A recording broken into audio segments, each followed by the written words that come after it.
September in the offseason before the 2014 season, and all he has done since joining Houston after getting claimed off waivers has gone 37-23.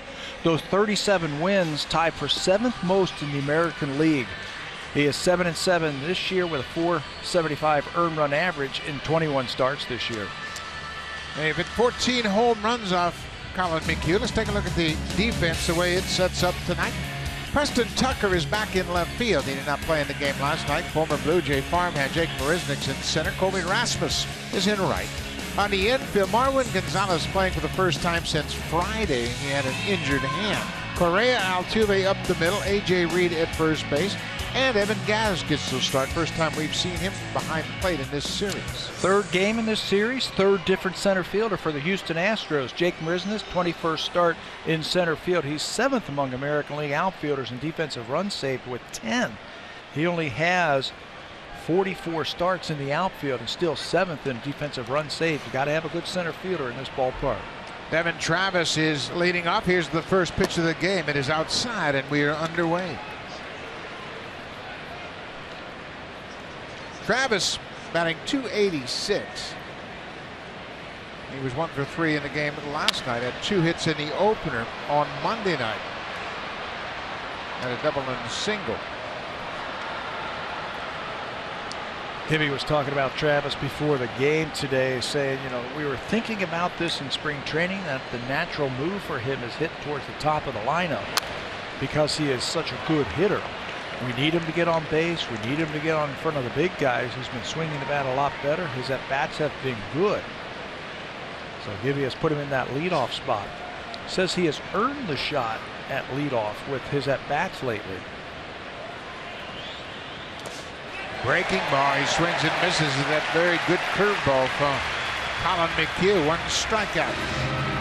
McHugh will use that curveball. He's a high fastball type of pitcher, and then a big slow curveball. Jose Bautista in the 3rd inning in a milestone home run, and it didn't take long to get out of here. Timed up that fastball. He says his timing's been a lot better at the plate. Timed up that hard fastball and knocked it out of here. 300 home runs now in his career.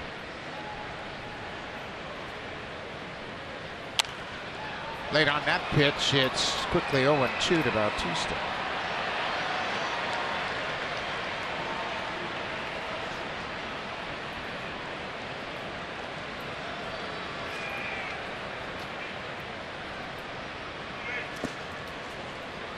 McHugh throws a lot of curveballs with 2 strikes. He'll use that pitch as his out pitch the same way he did with Devin Travis to strike him out. Well, he can drop it in there for a strike, or he can bounce it in there. He is hoping that you would go ahead and swing at that. Again, he likes to use that high fastball. Their pitching coach, Brett Strom, is a big proponent of the high fastball. And it works really well for Collin McHugh in that slow curveball. There's Brett Strom, the longtime pitching coach here in Houston, creating a difficult challenge for hitters changing their eye level. Fastball on the inside corner. Bautista called out on strikes. Well, the theme continues here in Houston for the Blue Jays. The strikeouts have been prominent. 2 for 2 is Collin McHugh already in this ballgame. Let's take a look at the scouting report for McHugh and what he will feature. Cutter 30% of the time, and I think that's been part of his problem, that he's been throwing too many cutters. He's been getting on the side of the ball. But it's fastball, curveball, cutter, an occasional changeup every now and then. And he's a strike thrower. He'll be around the plate. He doesn't walk too many people. Josh Donaldson takes the first pitch strike.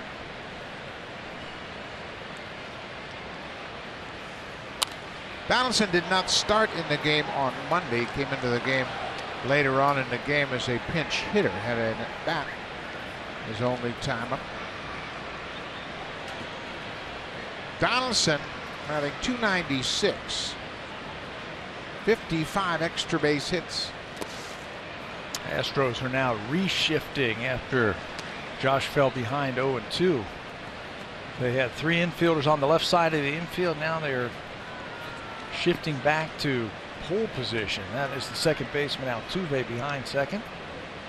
he moved about 15 feet after Josh got the 2 strikes. No one in baseball shifts more than the Houston Astros. They will shift in the middle of at bats. They will shift according to hitters' strengths. They'll shift according to their pitcher's strengths. A.J. Hinch has really bought into the analytical scouting. This is popped up. It's playable in foul territory. That's A.J. Reed. He makes a nice running catch.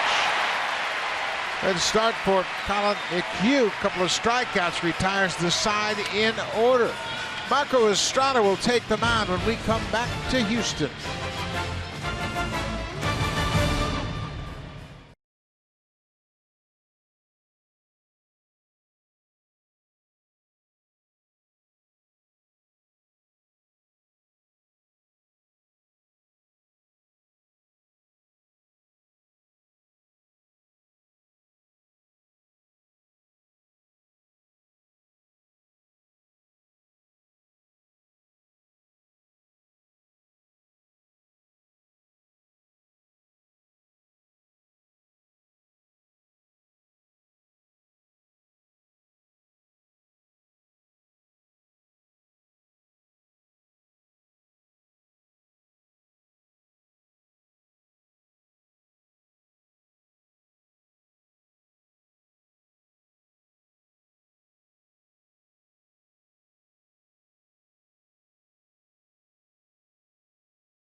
As the manager of the Houston Astros, finished second in the American League Manager of the Year voting last year to Jeff Bannister of the Texas Rangers. Take a look at the lineup for Houston. They are 6 games over 500. Houston trailing Texas by 5.5 games. And how about Jose Altuve? He leads the American League with 6 4-hit games this season. He's also hitting .360. That leads the majors in batting average. And down in the 9th spot, former Blue Jay farmhand Jake Marisnick over his last 9 games hitting .400. He's got some speed and he's got some power. He's got 4 extra base hits in those 9 games. A lot of speed in that Houston Astros lineup. Marco Estrada, 19th start of the season. We all know about the back problems that he has had, but how well has he pitched? He has limited the opposition to 3 earned runs or fewer in 11 consecutive outings. He's got the ERA down to .302. And he leads all of baseball with 181 opponents batting average. First pitch swinging is Springer. He hits it high off the wall in left center. And he's headed for second as he gets in there with a stand-up double. First pitch he saw, he ripped off the wall and left. 17th double of the season for the Astros leadoff man. Well, that's the one thing the Blue Jays have done a good job of, is retiring the leadoff hitter. That's just his 2nd hit in this series. Springer gets a get-me-over fastball. Here's strike 1, and he was waiting for it. Hits it high off the wall in left field for extra bases. That's another thing that the Houston Astros do well. They steal a lot of bases, and they get a lot of extra base hits. This is Marwin Gonzalez, the switch-hitting third baseman. Donaldson guarding against the bunt at third, and he pops it up. Martin's got a shot at it, and it's just shy of the fence. He dove and crashed into the fence in front of the Astros dugout. Boy, he knew how significant that play would be had he made the catch on the pop-up. What an effort by Russell Martin as that ball falls harmlessly. But I was watching George Springer, the runner at second base. He actually went back to second base and tagged up. If Russell comes up with this bunt attempt, he's going to be able to tag up and go to third base. Heads up play by Springer. Great effort by Russell. You always have something to do as a base runner or a defender, and Springer saw that ball popped in the air, and it was going to take an acrobatic effort from Martin to catch it. And Springer was ready to tag. So it's a strike to Marwin Gonzalez. Donaldson still in at third. Leadoff double for Springer.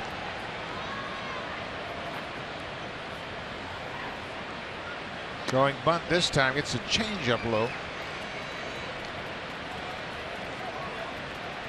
The Astros have gone 23-9 in the last 32 games here at home. And we have mentioned throughout this series what a terrible start they got off to, 7-17 in April. Fighting back. I mean, they are fighting to try and get into the picture, which they are for the playoffs.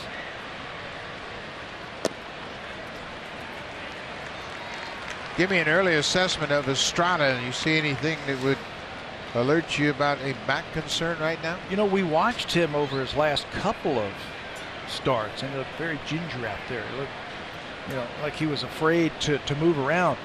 Watched him warm up today. He looked fine. Watched him come in from the bullpen. He looked fine. He looks a little bit more free and easy, doesn't he? Yeah, I agree with you. I don't think he's tentative at all. Appears to be pretty loose so far.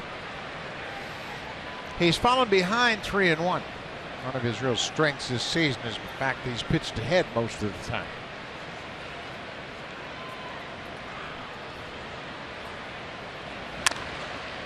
Pull on the right side, foul.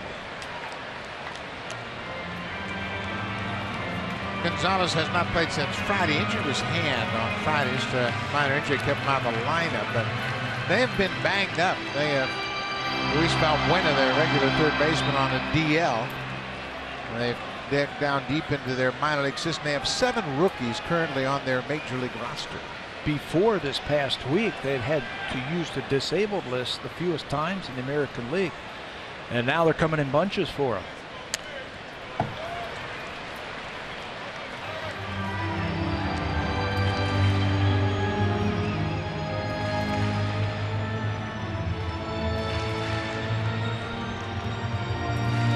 Full count, nobody out.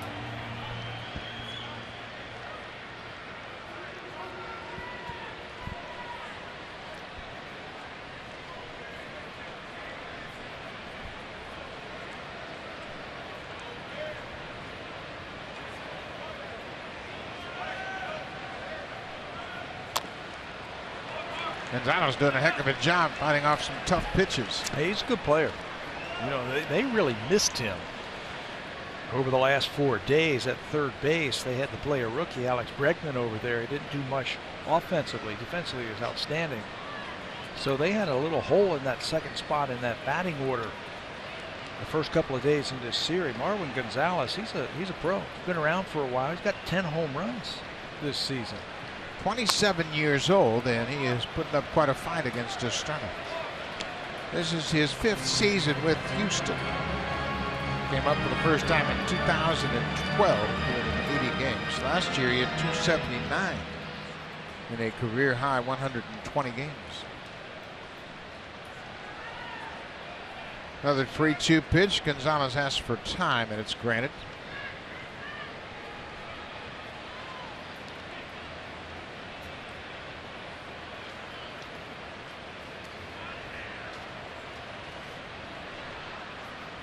Oh, big strikeout for Estrada, and he goes back to his bread and butter pitch, the changeup. 1 down. Defensively in the outfield, Upton started in right last night. He's back in left field tonight. Pilar's in center. Bautista back in the outfield tonight. Donaldson, Barney, Travis, and Encarnacion from third base to first, and Russell Martin back behind the plate tonight, calling the signals for Marco Estrada. There's Melvin Upton, second start in left field with the Blue Jays. He was in 83 games in left field for San Diego. 7 outfield assists as a left fielder, 1 outfield assist as a center fielder. Marco Estrada is a fly ball type of pitcher, so you've got to have some good defense here in this spacious ballpark. Upton had a 2-hit game last night. Jose Altuve, he's a swinging machine, man. He doesn't care where it is. Look where that first pitch was, up around his helmet. I think that's where he likes it. That's where he got that hit off Danny Barnes, that high fastball up and in yesterday in the 8th inning. 360. Something's working for him. You know what he has? He has great hand-eye coordination. You pitch him outside, he can go right with it. You pitch him inside, he can pull it. You had mentioned in the first 2 games you think the best way to attack Altuve is down and in, inside part of the plate kind of crowding. There are the numbers. Major League leader in batting average, Jose Altuve ahead of Daniel Murphy of the Nationals. Wilson Ramos having a terrific season. But Altuve is the leader in baseball with that .360 average. Right on the corner.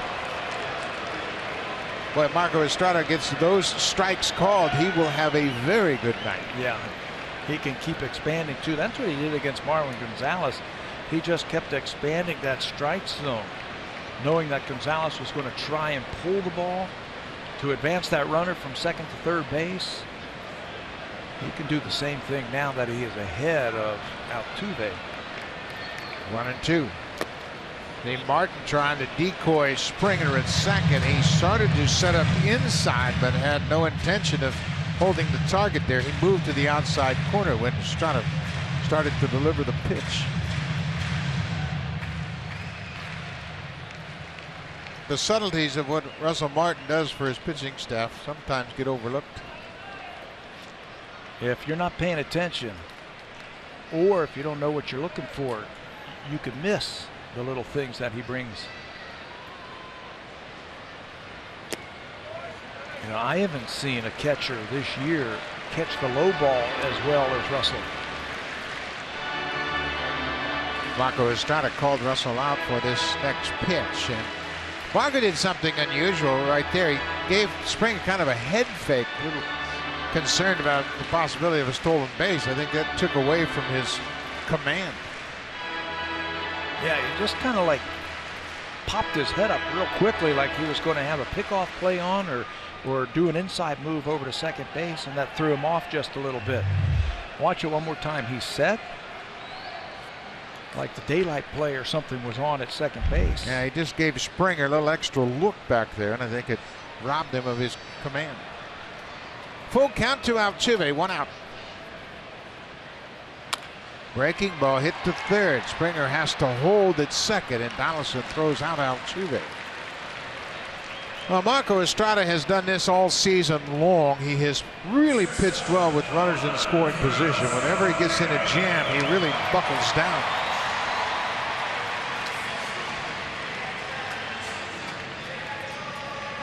In his last start, he gave up 2 runs in the first inning to the Orioles on a Mark Trumbo 2-out, 2-strike double to right center.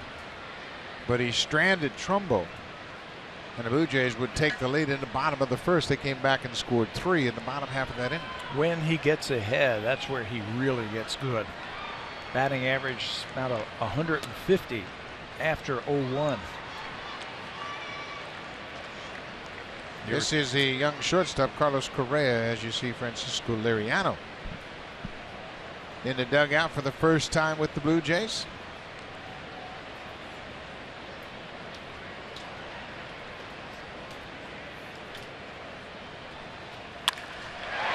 Line drive to left. Upton is there, no problem. Once again, Marco Estrada gives up a leadoff double, but George Springer is stranded in scoring position as Estrada retires the next 3.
It was caught by a 15-year-old fan in the stands. Now, the Blue Jays had been preparing for this moment.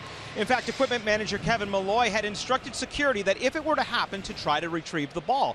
Well, when they approached the young fan and asked for the ball, he wasn't willing to simply give it away. He wanted to negotiate a little bit. He ended up walking away with a jersey. He ended up walking away with a bat, signed balls, and last but not least, there was a meet and greet with Jose Bautista in the clubhouse. Malloy said to the young man's father, "Your son's going to be a lawyer one day."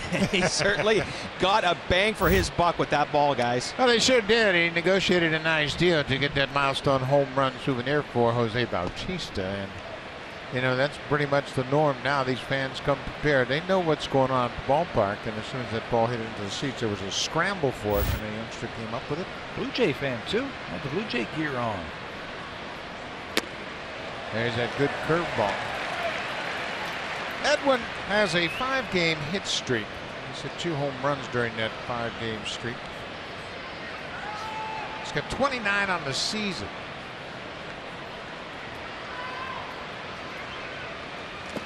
One more home run and he'll have 5 straight seasons of 30 or more home runs. That's second on the franchise list. Carlos Delgado has 8 consecutive 30 or more home run seasons. Put a good swing on a breaking ball yesterday. Hanging curveball. He hit it a mile. There's a cutter that missed outside. Sometimes as a hitter you can go up there and think breaking ball because you think that's how they're going to get you out, and they throw you fastballs. Last week when the Blue Jays were at home, teams were throwing a lot of fastballs, and Brooke Jacoby says he needs to get back on the fastball. That's what they're using to try and get him out. Fastballs up, fastballs away. He's hit a couple of home runs since then. Edwin has 90 RBIs. That's the most in the majors. He protects that outside corner.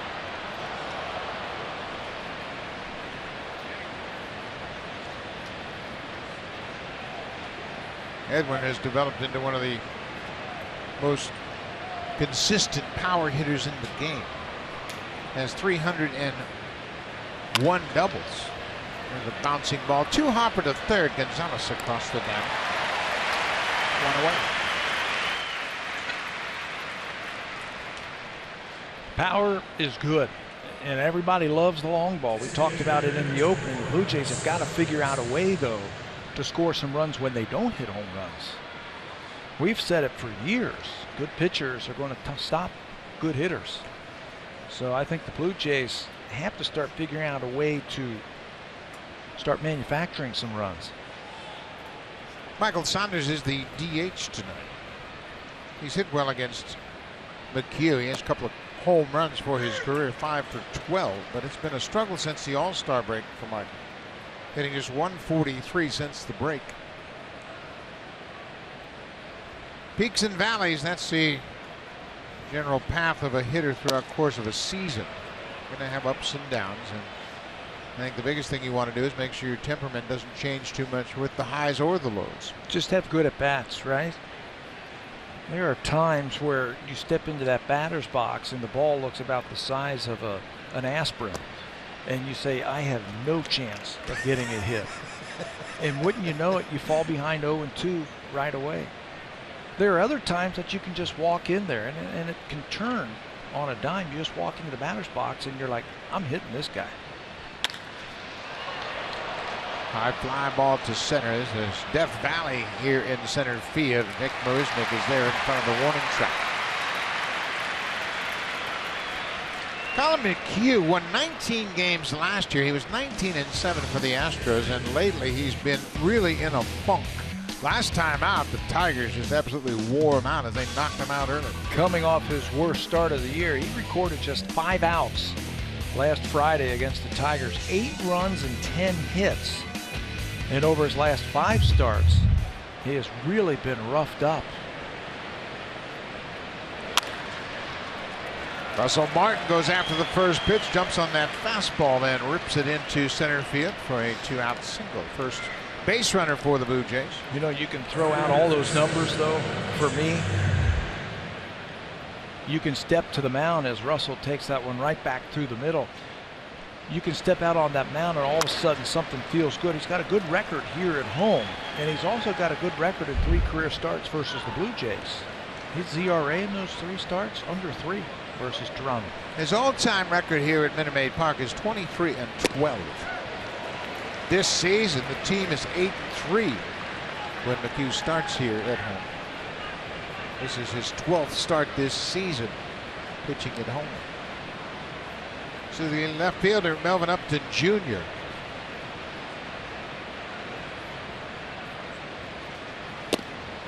That number you were just saying, the winning percentage here at home in 41 career starts, 23-12. That's a 657 earned run average. That's 4th all time in this ballpark, behind some pretty good pitchers.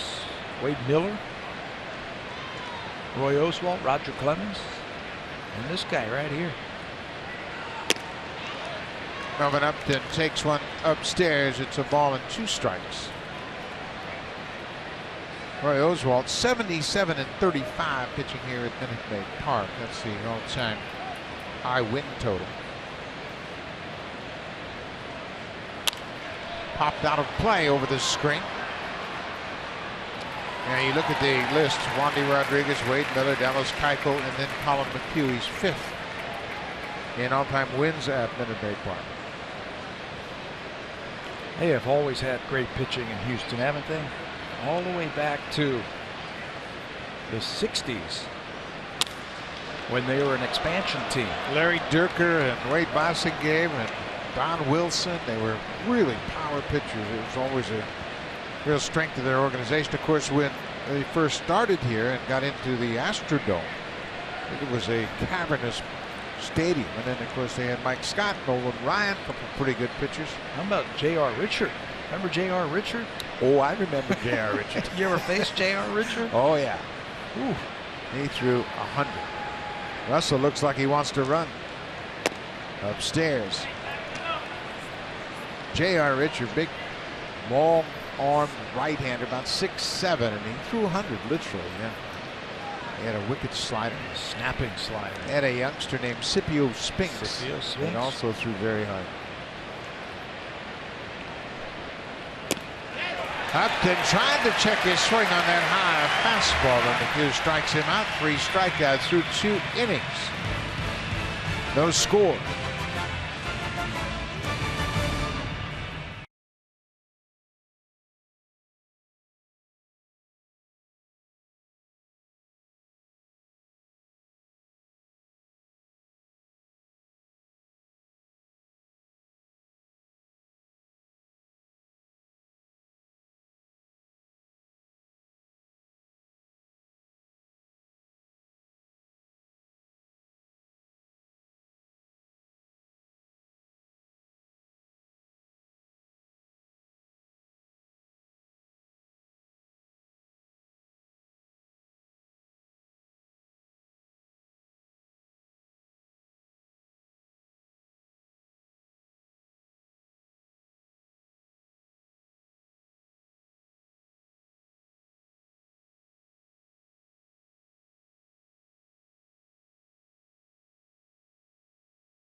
As for our next Friday Fan Festival presented by Bacardi. It goes August the 12th when the Blue Jays host the Houston Astros.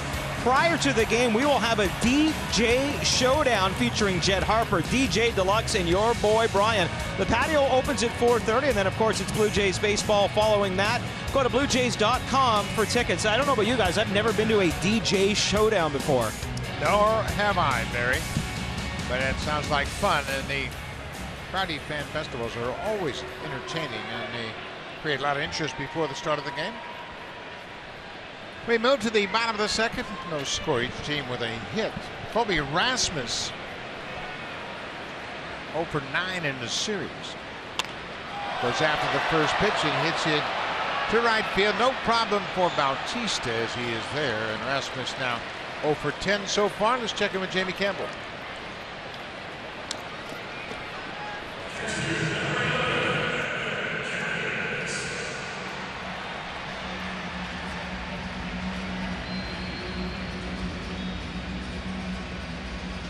Michael Fulmer is on the mound, and he has held the White Sox to no runs on 4 hits through 6 innings. He hasn't walked a batter, and he's struck out 4. And don't look now, but those Tigers are hard charging, and the Indians are getting smoked tonight. They're in Cleveland, and Minnesota has an 8-2 lead. Bottom of the 4th, they knocked Trevor Bauer out of the game.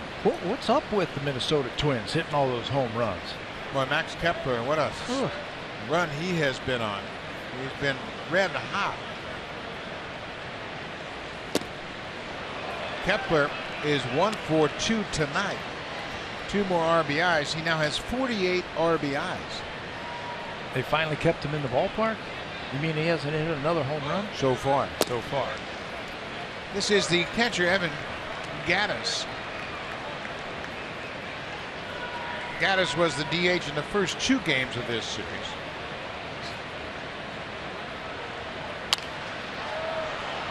A powerful right-hander pops this one into the seats out of the park. Yeah, he's not going to get cheated at all. He'll take those hard swings, trying to lift the ball in the air. That's how you diffuse it, right there. And he becomes a victim of that good changeup. 2 away here in the bottom of the second. Swing for the fences and save during the DIY Expert Sale. Only at Home Building Center and Home Hardware Building Center.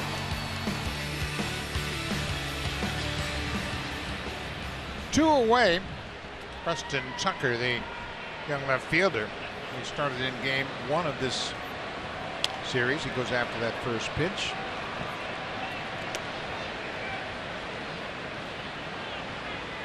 Tucker 167 for the season, 4 homers and 7 RBIs.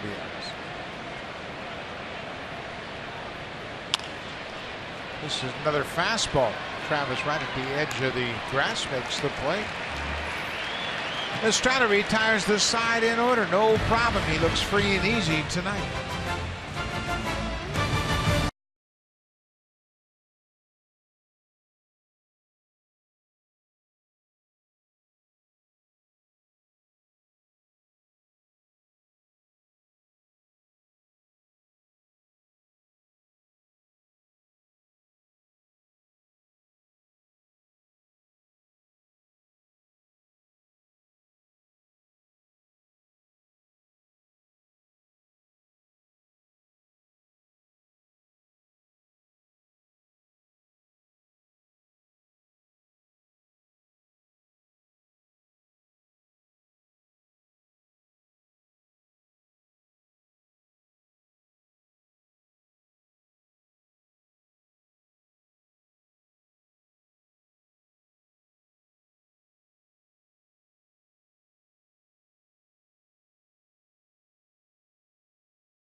At 10 o'clock Eastern, 7 o'clock Pacific for Sportsnet Central. Highlights, insights, and a comprehensive recap in the night of sports. You can join Ken Reed and Ivanka Osmak tonight following the game. And by the way, Ken Reed, also a very fine author, and he has a new book coming out called One Night Only. It's going to print any day now, and you can pre-order it. So congrats to Ken on his second book. Absolutely. Congratulations, Ken, and good luck with that. We'll be anxious to take a look at that. Sportsnet Central after this ball game tonight. Kevin Pillar, the 8-hitter. It'll be Pillar, Barney, and then back to the top of the order, Devin Travis. No score. Pillar pushes it up the first base line. Nobody's going to get him. Oh, what a good play by Kevin Pillar. He bunted that ball right off the end of the bat and was able to push it up the first baseline. And A.J. Reed, the first baseman, a little hesitant to break for that ball. If he goes for it, then that frees up the pitcher. He might have been able to come first. Recognizing that he's been struggling scoring runs and the first baseman is back, so let's push a bunt up the right side. There's the indecision by the first baseman. Got to know your pitcher. If he's athletic enough to get over there and catch it, then you go right to the bag. Let's see if the Blue Jays now can take advantage of it. Well, the Blue Jays had an opportunity to bunt late in the game last night and chose not to, but with Barney at the plate right now, that might be the play with Travis and Bautista, the next two hitters. John Gibbons has been talking about getting guys on base in front of the big hitters at the top of this lineup. McHugh's thrown over a couple of times just to see if Darwin Barney's going to tip his hand. I think in this ballpark it's tough to see. Runs are tough to come by. I think you have to figure out any way to score runs. Barney not showing bunt and fouls it off. Blue Jays have just 17 sacrifice bunts this season. Well, Darwin can handle the bat too. And you can hope to get deep into the count that maybe you can use the hit and run with Barney and Pillar. They're the two best guys, I think, in the situation to play hit and run.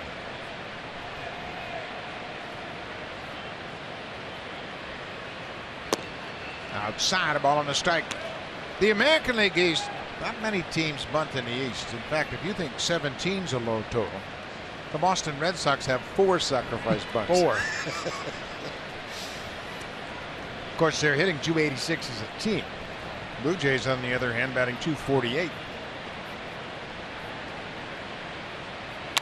Why bunt a guy over when you can steal a base? Boston's got some team speed.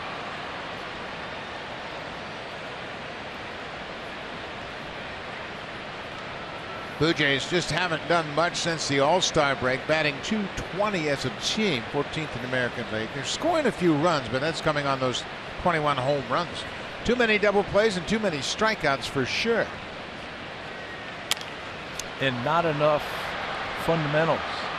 Moving runners, hitting behind runners, not striking out with guys in scoring position. I mean, those are all fundamentals of hitting. But it comes and goes. And right now they're struggling to score runs when they don't hit a home run. Close at first, but Pillar in ahead of the tag. Blue Jays have 3 strikeouts tonight. Pillar was trying to get a walking lead, but he's back safely. His momentum was headed towards second. Yeah, you don't want to get picked off. 1 and 2. And nobody out. Gaddis throws well from behind home.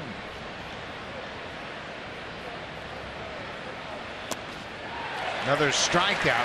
4 strikeouts so far in this game for the Blue Jays.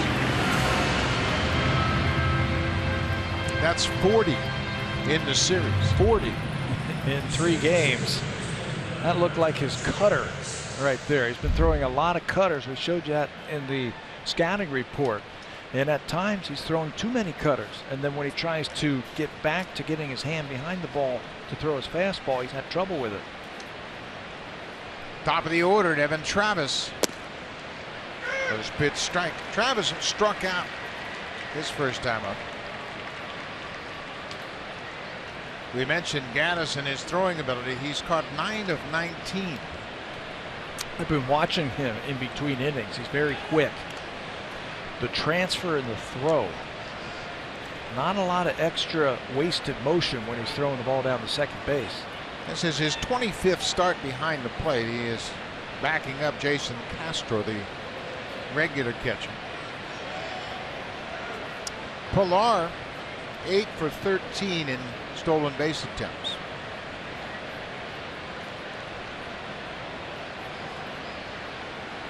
And McHugh was quick unloading that pitch. He's doing a good job of varying his deliveries to home. That's one way that you can shut down the running game. Hold it a little bit longer and then quick pitch them.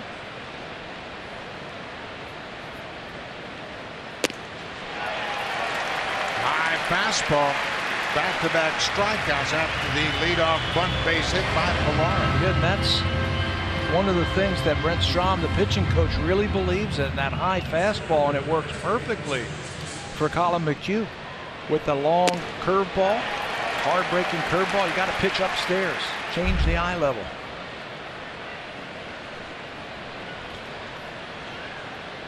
Two outs. Jose Bautista homered in the third inning in last night's game. I mean, he hit a laser into the seats.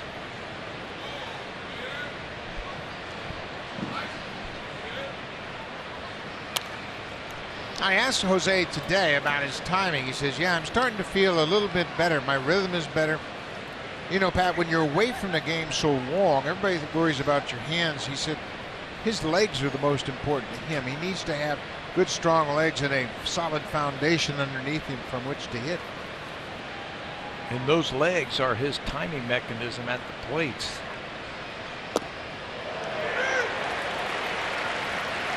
Bautista was called out his first time up on an inside fastball. If he recognizes one of those slow curveballs, he's going to have to hang on that back foot just a little bit longer.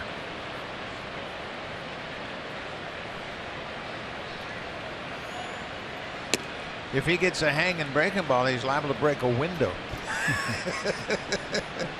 It's very inviting up above the left field seats. You can see the glass from the left field corner all the way to center.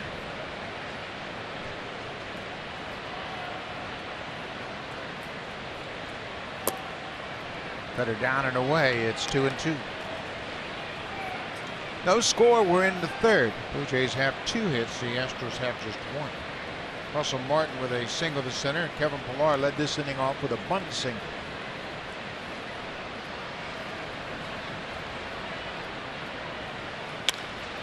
Bautista pops it up, headed toward the seats. Gonzalez gives it a look, but it's back out of play.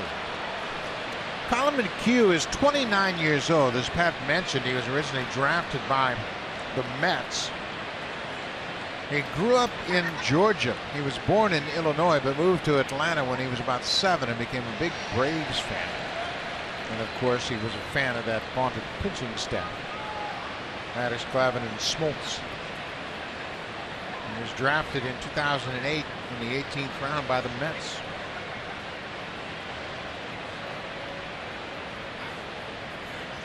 Bautista pulls it on the ground. Gonzalez took a nasty hop and made an easy play of it. Well, Blue Jays get a leadoff single and can't move Kevin Pilar off first.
Double off Marco Estrada, and they haven't had a hit since, and Marco has done that all season long.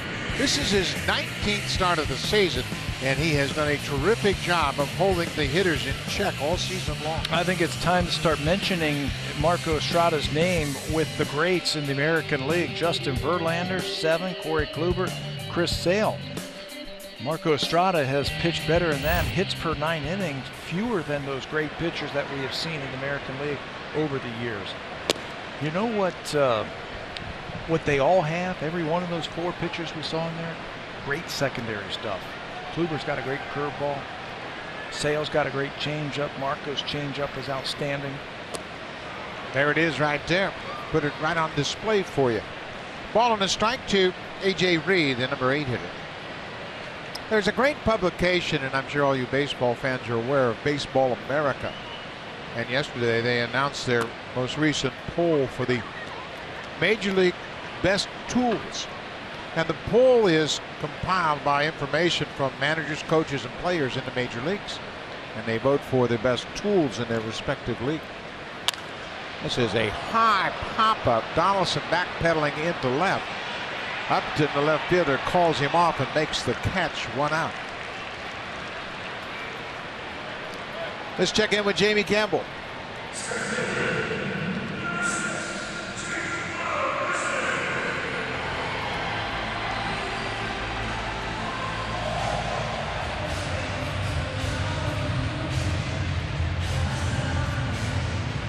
That's something you don't see very often anymore. Player retaliating for a home run. Mark Teixeira connects for the Yankees. For Teixeira, just his 10th of the season. You were talking about great tools. I'm going to bet, I haven't seen the list, but I got to figure that Marco Estrada is on that list for his changeup. He's on the list for the changeup, indeed. He's first in the American League for having the best changeup. He is number 1. Dallas Keuchel of the Astros is number 2, and then Danny Salazar of the Indians number 3. Marco's also on the list for the best control. And there's another example of that. He finds that inside corner. Marco Estrada is first in the best control department. Josh Tomlin of the Indians, and then again Dallas Keuchel is 3rd. Guys who don't throw hard, but they make great pitches, and there's another one right there. Changeup that Marisnick reaches for and pops out. 2 pop-outs here in the 3rd inning. There's all kind of categories. Tools, you know, fastest fastball, fastest runner, the best arm in the outfield. Don't know, they should have a category for softest contact because if they did, Marco Estrada would be number 1 on that too. Yeah, he sure would be, because he really takes the sting out of the hitter's bats. Top of the order, George Springer hit a leadoff double, and the Astros couldn't move him off second. Springer had a leadoff base hit here on Monday night in the 1st inning. Here's those players falling down again. I talked to some of the players today about that batter's box, and they said once that top dirt is wiped away, it's as hard as a rock. And you can see you just slip and go down to one knee as the game wears on. That has got to be an uncomfortable feeling. Strike 3 call. That changeup to the outside corner by design, as Estrada can throw it to either side of the plate. 3 strikeouts now for Marco Estrada. After the leadoff double, he's retired 9 in a row. He gets Springer with a great changeup.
from this road trip. They are heading back home, and it all begins with a series against the Tampa Bay Rays, August 8th through the 12th. 10th, Houston Astros the same. Houston Astros in from the 12th to the 14th. And we see the Angels from the 23rd to the 25th, and the Minnesota Twins from the 26th to the 28th. Go to BlueJays.com for tickets. Hopefully for the Jays, the Twins cool down by then.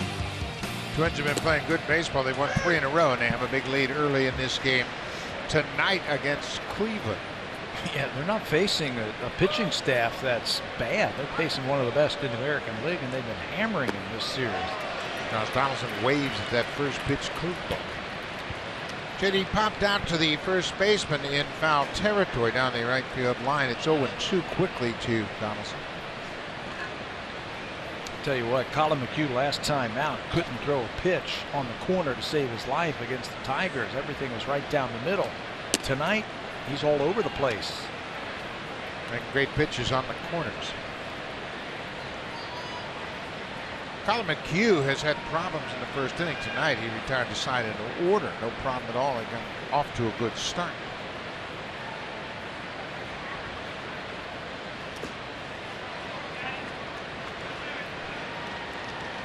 Blue Jays just 3-13 all time against Houston here in this ballpark.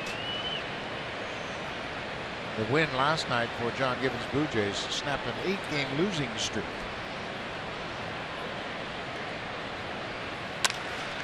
High, deep drive to right. Rasmus back. He's not going to get this one. Home run, Donaldson. And the Blue Jays continue to pound out the home runs, and that's their best weapon right now to score runs. It's the only way that they have been scoring runs, with the home run. Boy, what a swing by Josh Donaldson on that fastball that was up. He just went right with that thing and drilled it out of here. I told you he likes to use the high fastball. Josh must have put that one in the memory banks, saw it and delivered. Home run number 26.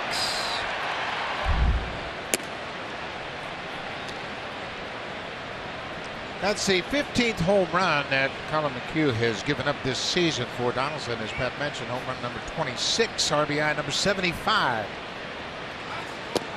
We were talking about that in the open, that the Blue Jays have had trouble scoring runs. I'd like to see him do this with some runners on base. High fastball, he stays right with it and powers it out of here. Encarnacion pops it high in the air. A.J. Reed into foul ground will make the catch. The last time they scored a run that wasn't a home run was an RBI ground out in the second inning on Sunday. That was an RBI ground out by Devin Travis. Every other run they scored, and there hasn't been that many, have been solo home runs. Coming into this game, they scored a total of 5 runs in their last 3 games. The last time they scored a run on a hit other than a home run was Saturday. Kevin Pillar in the 7th inning of that game Saturday hit a 2-run double down the left field line.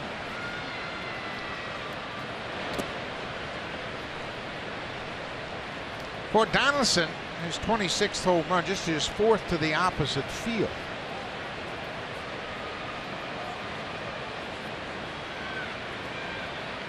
Donaldson was just voted the Honda Blue Jays Player of the Month for July.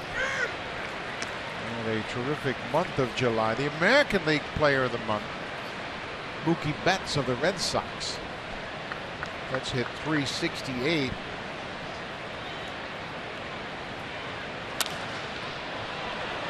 Into the seats out of play. Justin Verlander was the American League Pitcher of the Month for the month of July. He's been a big part of the reason the Tigers are back in the pennant race. Donaldson was the Blue Jay player. The Honda Player of the Month for July. I thought Jay Happ would get some votes. I'm sure he did. He did. Aaron Sanchez.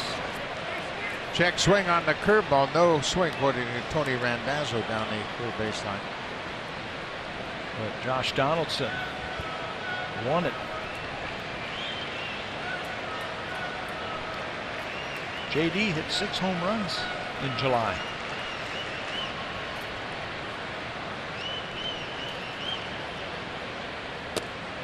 Outside off the plate. Full count to Michael Saunders. He flied out to center field his first time up.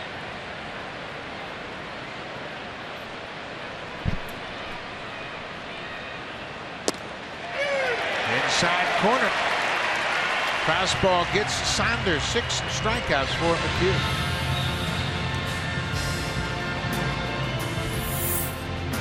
The all-new Civic, the 2016 North American Car of the Year.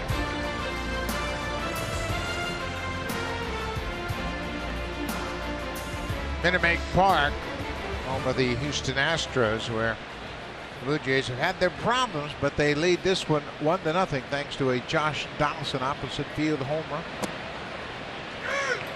Russell Martin singled on the first pitch he saw tonight back in the second inning. 2-out single to center. Blue Jays have now hit 4 home runs in this series. Russell's got 1. Tell you what, the home runs the Blue Jays have hit have been bombs. Encarnacion and Russell went up on the train tracks here. Bautista hit it so hard it may have broken a couple of seats in left field. Line drive into the Crawford boxes. Martin hangs tough against that breaking ball and fouls it off. The Astros, with that home run surrendered to Josh Donaldson, have still given up the fewest home runs in the American League. That was just the 109th home run they have allowed. Detroit is second with 111. Baltimore and Boston third and fourth, respectively.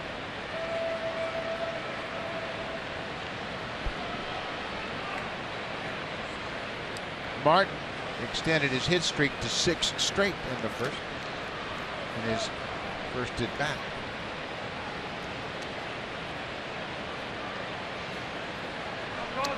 Josh wearing the eye black again tonight. We saw that last night.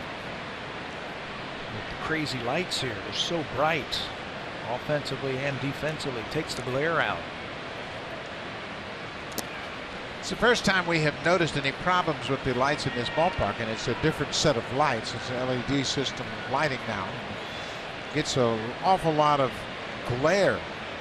Players have complained about it, and in the last 2 nights we've seen the Blue Jay hitters wear the eye black.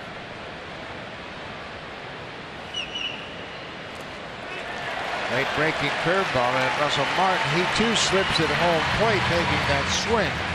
Couple of strikeouts for McHugh, but he gives up the first run of the ball game. An opposite field home run to Josh Donaldson, his 26th of the season.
Jerry Howarth has been in the radio broadcast booth for 35 years now, and it's your chance to help celebrate with us.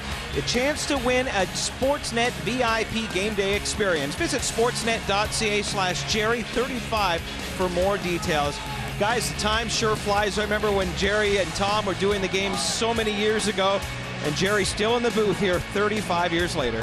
Well, he is certainly the voice of the Blue Jays. There's no question about that. And we want to congratulate Jerry. And you, too, should get online and congratulate Jerry Howard for an outstanding career and longevity. Jerry doesn't like people to talk about him, but Jerry, we're talking about you right now. I think he knows. I think he knows. We get a chance to spend a lot of time with Jerry, don't we? Terrific guy. He absolutely loves his job, and he loves sharing his experience with all of us. He's a great friend and a good partner to have on the air. 1-0 Blue Jays as the Astros bat bottom of the 4th inning. Number 2 hitter is Marwin Gonzalez. He struck out on a changeup, and it was a terrific at bat.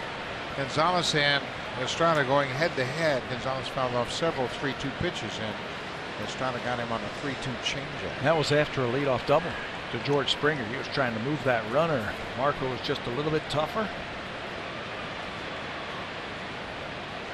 You know, just like the Blue Jays, the Astros have been struggling to score runs. 4 straight games they have scored 2 or fewer runs. And if they're not hitting home runs, they've had trouble scoring this year. The Astros are 2-6 in their last 8 games. They've been outscored 40-19 over those 8 games. But overall, you go back to their last 38 games, they've had a pretty good run, 24-14 over the last 38 to get them back in contention.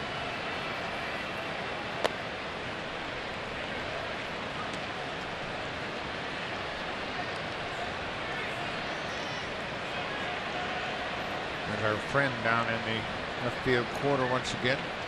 Big handlebar mustache. He's a fixture here in this ballpark. 3-2, nobody out.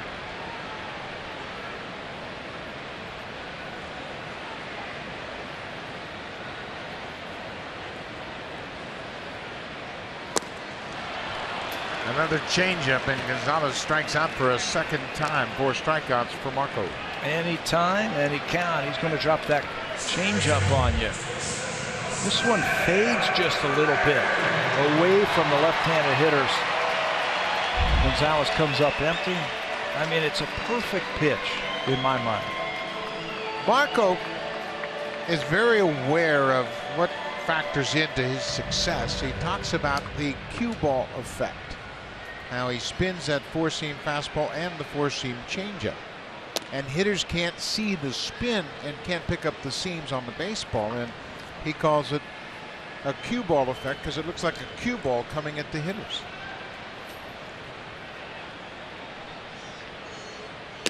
And that would really be an advantageous situation in this ballpark with the lights, the way we talked about it. Blue Jay hitters have complained for 2 days straight about not being able to pick up the spin on the baseball. And that will tell you, you know, what's coming. When you see it coming out of the hands, you can tell if it's a slider, you can tell if it's a fastball. Altuve slips once again at home plate. Boy, if the lighting isn't bad, the background is bad. And if the background isn't bad, the batter's box is bad. I mean, it's a tough place to hit. They're doing everything to shut down the hitters. I'm really surprised, and you and I walked around the home plate. It is hard as a rock. Kevin Pillar on the move, takes a hit away from Altuve. Oh, what an effort by Kevin Pillar. Altuve hit a sinking line drive into the gap in right center, and Kevin Pillar was shaded a step or 2 in that direction and takes a hit away from the hit leader. Well, he made up his mind that he was going to dive for this ball and go for the catch. You can see he closes that glove just in time as his glove hits the grass. You got to make up your mind in a split second. If you dive for that ball and it gets by you with the speed of Altuve, that's probably going to be an inside the park home run. But Pillar dives and look and close that glove. Remember the other day he made a diving catch like that, said it might bend his thumb back just a little bit, and it was sore after the ball game. There's another liner. He's not going to catch this one. Carlos Correa jumped on that first pitch and ripped it into center field. That's 2 hard hit balls in a row by Correa. He lined out to end the first inning to left field. Jumps all over it there, but there again is the value of Kevin Pillar. That ball gets down for Altuve. Correa comes up with a single, and we're all tied. Correa facing Estrada for the first time has hit the ball hard twice. He is 1 for 2. But now the Astros will send Colby Rasmus to the plate. And it's been a real struggle for Rasmus recently. He flied out to medium right field in the second. He is now 0 for 10 in this series.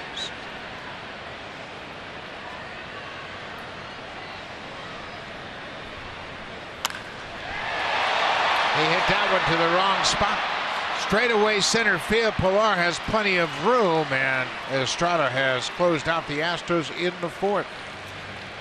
Blue Jays have a 1-0 lead as we head to the fifth. Now time for a Blue Jays Central update. Here's Jamie Campbell and Greg Zahn from the Samsung broadcast studio.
It's time for your nightly code to earn some points, and here it is, MBJ9355.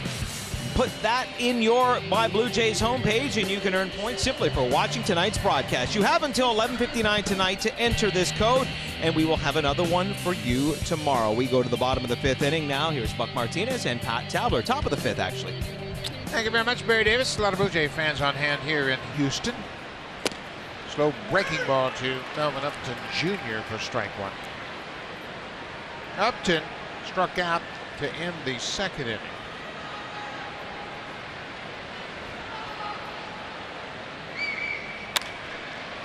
There's a high fly ball to right.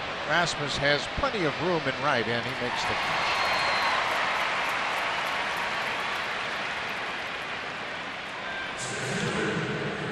The Blue Jays have played very well on the road this season. They have the third best road record in the majors at 28-23, and they've done a terrific job playing away from Rogers Center. 60 wins for John Gibbons Ball Club. They're a game behind in the AL East. Baltimore 60-45. They played 2 fewer games than the Blue Jays. When you've got great starters, and I think the Blue Jays have great starters, you can win on the road. That's how you win. Get great start in pitching, get it to the back end of the bullpen, play good defense, hit just enough home runs, score just enough runs. I think this team loves to go on the road and play. Now a strikeout. That's 8 strikeouts for McHugh. 2 away. The all-new Civic, the 2016 North American Car of the Year.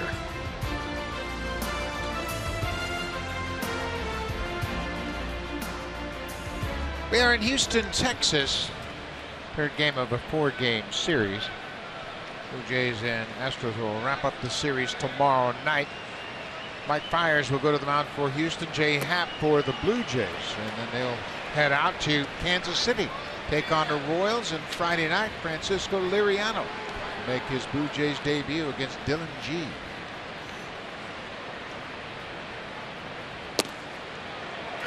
Wow, painting. I tell you what, we've seen some pitching from the Astros in this series. Saw a couple of rookies deal out of their bullpen. Here's Stavinsky, and Joe Musgrove. Musgrove made his major league debut last night. A very impressive 4 1/3. He allowed just 1 hit and struck out 8 in his major league debut.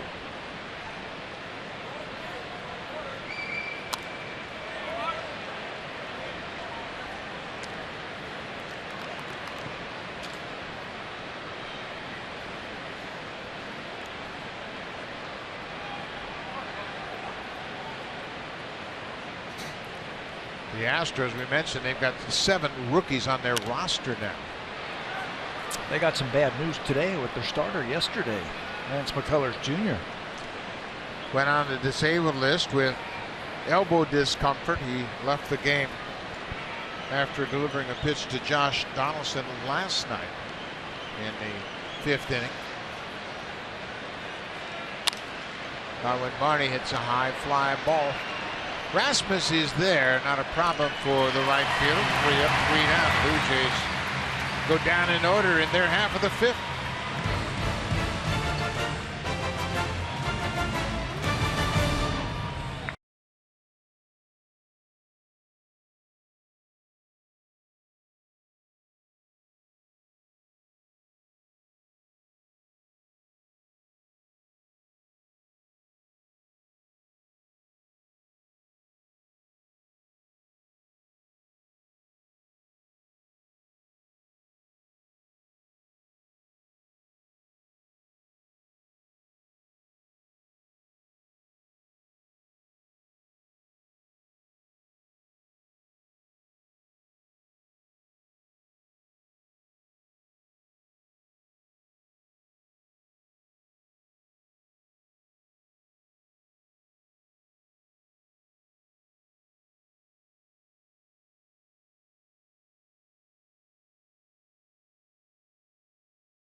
Sportsnet now, a new way to live stream sports with having cable. Visit sportsnet.ca/now to start your free trial. And guys, as you've mentioned, Troy Tulowitzki is not in the lineup today, but there is some good news. He took some swings today, both in the batting cage and behind closed doors. He says the thumb feels much better now, and he will be in the lineup tomorrow. Yeah, he said he was going to play tomorrow, and that's great news for the Blue Jays, and they really caught a break that it wasn't a more significant injury. But Tulowitzki has been out here very diligently taking his treatment, trying to get that thing healed up as quickly as possible. Evan Gattis hits a fly ball to center field. That's the first out of the bottom of the 5th. The only problem he was experiencing is when he was trying to throw the ball. I was watching him take batting practice today. He looked fine. That top hand, that thing just guides the bat into the spot. The bottom hand is the one that powers the ball. So hitting shouldn't be a problem. It was the throwing. And everything looked good today from Troy.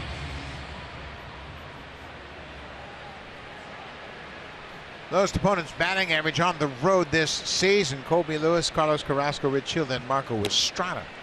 As Estrada has really pitched well on the road. And you talked about the strength of the Blue Jays playing on the road. It is the fact that their starters have pitched so well. Starting pitching and a good back end to the bullpen is a good start. But I think one of the reasons they like to play on the road is I think they like to play in, I don't want to say hostile environments, but environments where they're not behind you, that the fans are on them. I think that brings them together, and to a man, those guys down there, they like that kind of adversity. Estrada's opponent's batting average on the road is 193.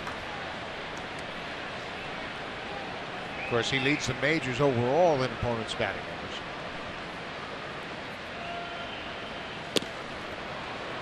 That is such a great pitch. The changeup You can tell a hitter it's coming, but he just can't wait. He sees that arm coming through there, thinks it's going to be a fastball, and Estrada kills the velocity. Just looks like it slows down, doesn't it? Halfway to home plate. Here comes another one. 76 miles an hour, 5 strikeouts, 2 down in the 5th. Let's check it with Jamie Campbell.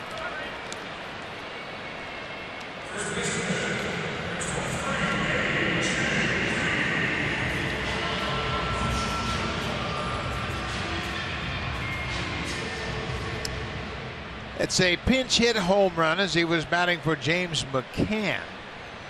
And I tell you what, they're playing well. That came against Chris Sale, of course. Sale with 10 strikeouts in 8 innings, but he's on the wrong side of a 2-1 game. Of course, that means that K-Rod will come in. Francisco Rodriguez, the closer for the Tigers. They've picked up 4 games on the Indians in the last 10 games. If the Indians lose tonight and the Tigers win, it'll be a 2-game differential. Detroit 2 games back. Who saw that coming? It'll be 8 straight wins for the Tigers. This is the first baseman, A.J. Reed, who popped out to left fielder his first time up. Tell you what, there's another interesting race going on. It's really gone kind of unnoticed. The Dodgers have climbed within 2 games of the Giants.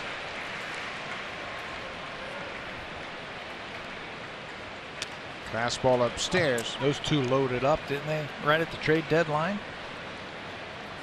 Looks like it might be a 2-man race in the National League West. What's new? Dodgers and Giants?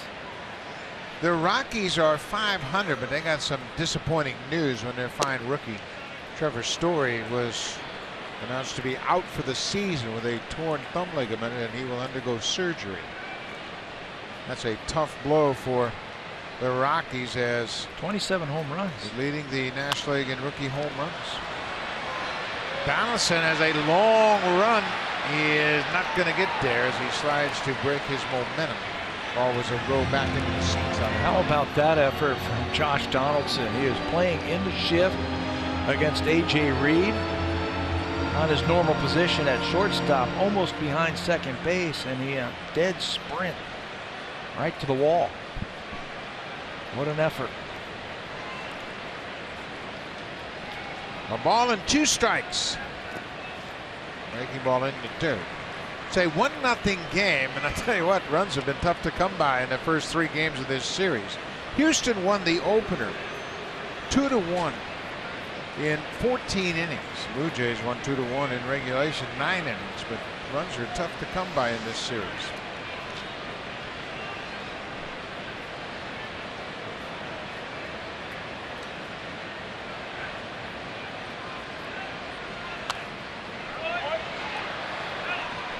You don't see too many really aggressive swings from the hitters against Marco Estrada. Takes a sting right out of their bat. This is the second stint of the season with this ball club. A.J. Reed, not very good. 156 batting average in his first stint. Fastball upstairs, and he strikes out. Marco Estrada is locked in early in this ball game. 5 strong innings. Estrada has a 1-0 lead. Top of the order for the Blue Jays when we come back to Houston. Devin Travis, followed by Jose Bautista. Josh Donaldson with a home run, the only run in this game.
Canada's largest and only official team shop for your Toronto Blue Jays. New 2016 authentic jersey with 40th season sleeve patch now available. Get yours today at jshop.ca. And how about the job that Jeff Ross and Kevin Malloy have had to do over the last week, guys? They have had to make a number of new jerseys, sewing on numbers and names on the backs.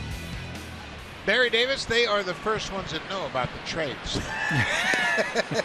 They always get the list ahead of time. Before they ever make an announcement, they'll call Jeff Ross and say, hey, we need a new uniform for Liriano. Hey, we're calling up this guy. Danny Barnes needs a number 30.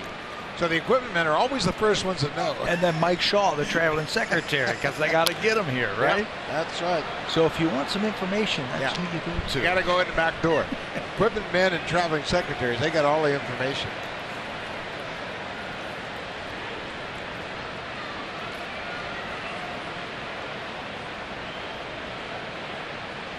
Devin Travis takes that breaking ball in the dirt. It's a ball and 2 strikes.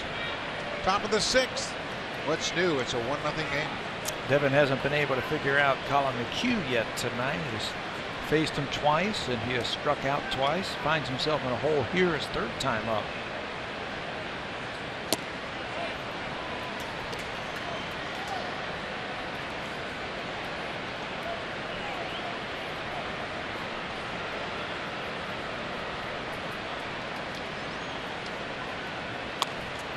Breaking ball cued off the end of the bat. Long underhand toss to first. 1 down.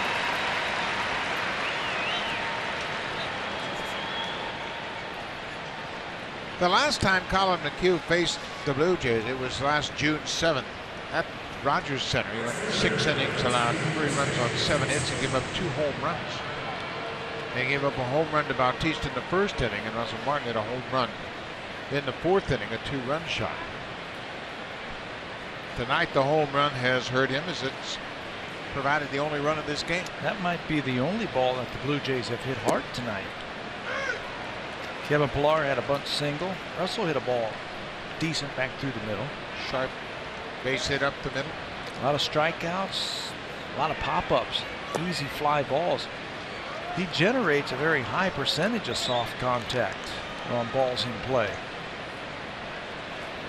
I think that's one thing that really drew the Houston Astros to Colin McHugh when they picked him up off waivers. Bautista with a drive to left field. Get up, ball, and gone. Jose Bautista, his 2nd home run in as many nights, has given the Blue Jays a 2-0 lead. Well, that wasn't any soft contact. That was like last night's home run, a bullet out of here, laser over the yellow line in left field. That's where you got to do. You got to get it over that yellow line. Jose hit that one. He barely got out of the batter's box when that thing was rattling off that wall in left field. Watch how quickly this ball gets out of here. Turns on it, rifles it off the wall. Just above the Crawford boxes in left, his 2nd home run of the series. Donaldson hits a fly ball to right. Rasmus back at the wall. This one is gone.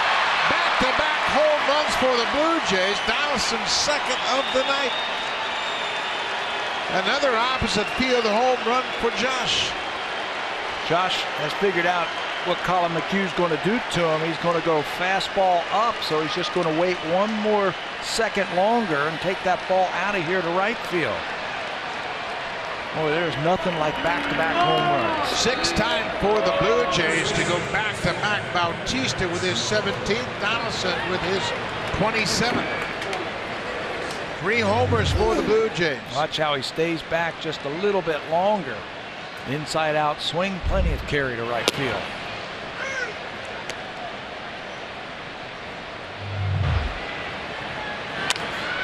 Boy, that is a pretty swing. His 5th opposite field home run of the season, 2nd of the night.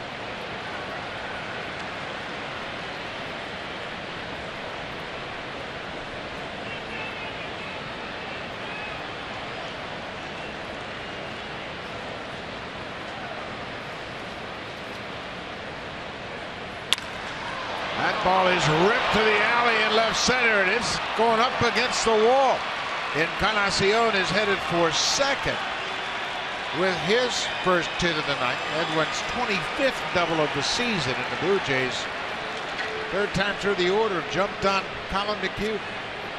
Let's check in with Jamie Campbell.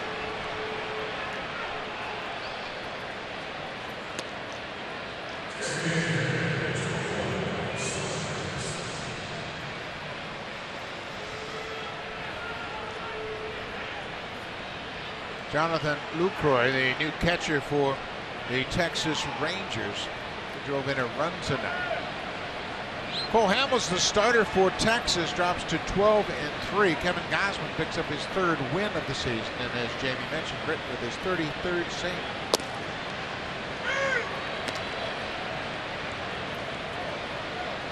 They mentioned the Astros have 7 rookies, and their latest rookie to be called up is now throwing in the bullpen, Big James Hoyt.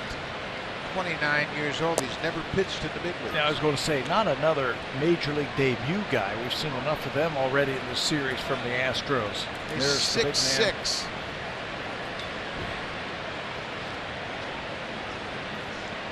That high fastball from Colin McHugh hasn't been up high enough over the last 3 batters. They have teed off on it.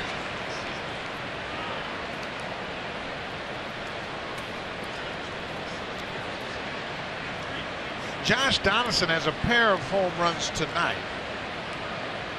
His 3rd multi-home run game of the season, his 9th career multi-home run game, and 6th as a Blue Jay. Bautista has home runs in each of the last 2 games. His 301st career home run, 258th as a Blue Jay. Climbing the ladder, 300. 301. Next on the list, Prince Fielder. He's at 319.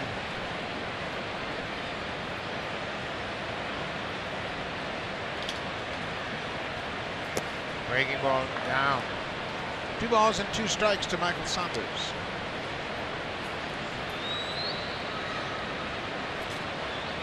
Three solo home runs, all the offense for the Blue Jays. 3 runs on 6 hits. Marco Stratus shutting out the Astros on 2 hits.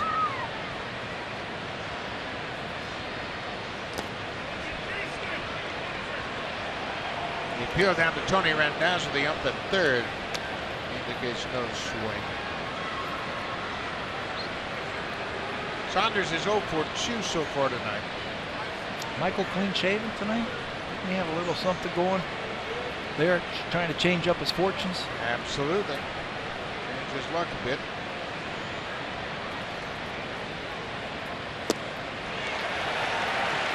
Breaking ball and a strikeout. Saunders strikes out for a 2nd time. That's 9 strikeouts recorded by Colin McHugh.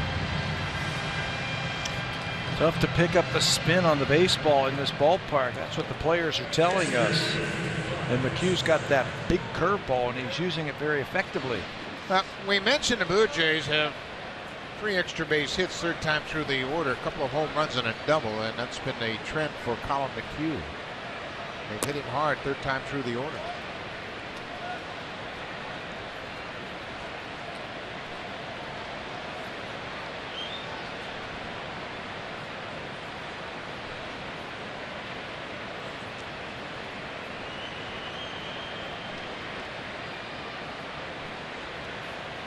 So Martin, that ball clanks off the glove of Gaddis, and Encarnacion moved up to 3rd. That should be a pass ball. It just hit on the pitcher's glove and bounced away far enough for Encarnacion to advance. Looked like he was trying to frame that thing up and rattle around inside that glove. 2nd pass ball of the season charged to the Astros catcher. Now a base hit into the outfield. There's not going to be a play. I was thinking about base hit with a runner at 2nd base, that there could have been a shot at home plate. The Astro outfielders all throw really well. And now you don't have to worry about that after the pass ball. Extra 90 feet in a low-scoring ball game, always crucial. Down and in. 3-1 to Russell Martin. He's 1 for 2 so far. Russell's driven in 40 runs this season. Boy, right back through the middle, just like his first time up. That's what he did with that fastball. That's where his sights should be set right now. Off the plate, he'll take ball 4. That's the first walk issued by McHugh. He called the catcher out from behind home plate, wanted to have a chat with him. There's 2 outs. Blue Jays have runners at the corners. 2 runs in this inning. Jose Bautista laced a home run off the wall in left field behind the Crawford seats, and then Josh Donaldson hit his second home run of the night on the next pitch. Back-to-back home runs for the 6th time for the Blue Jays this season.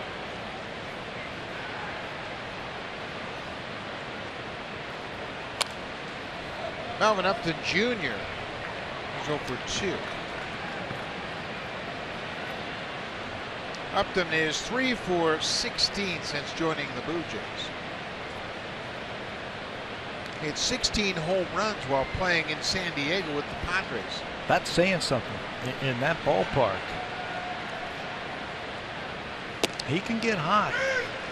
No question about that.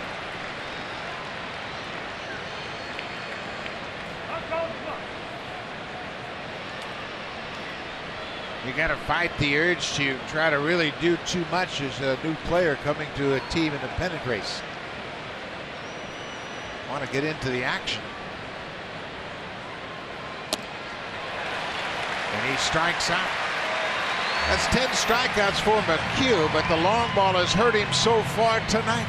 Jose Bautista hits his 17th home run. It came with 1 out on the next pitch. Donaldson does it for a 2nd time tonight.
With the #1 rated travel rewards card in Canada, the WestJet RBC World Elite MasterCard. Visit rbc.com/WestJet to apply today. Now we'll get you back to Buck and Pat.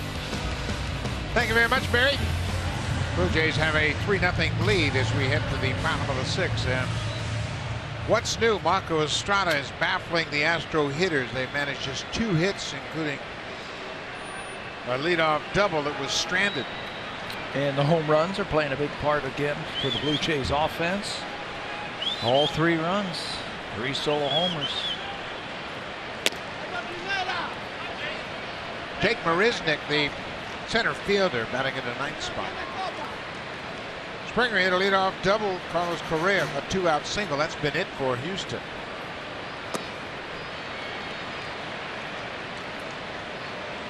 We've talked a lot about the Blue Jays starters, but I don't know if we've given them enough credit as they deserve.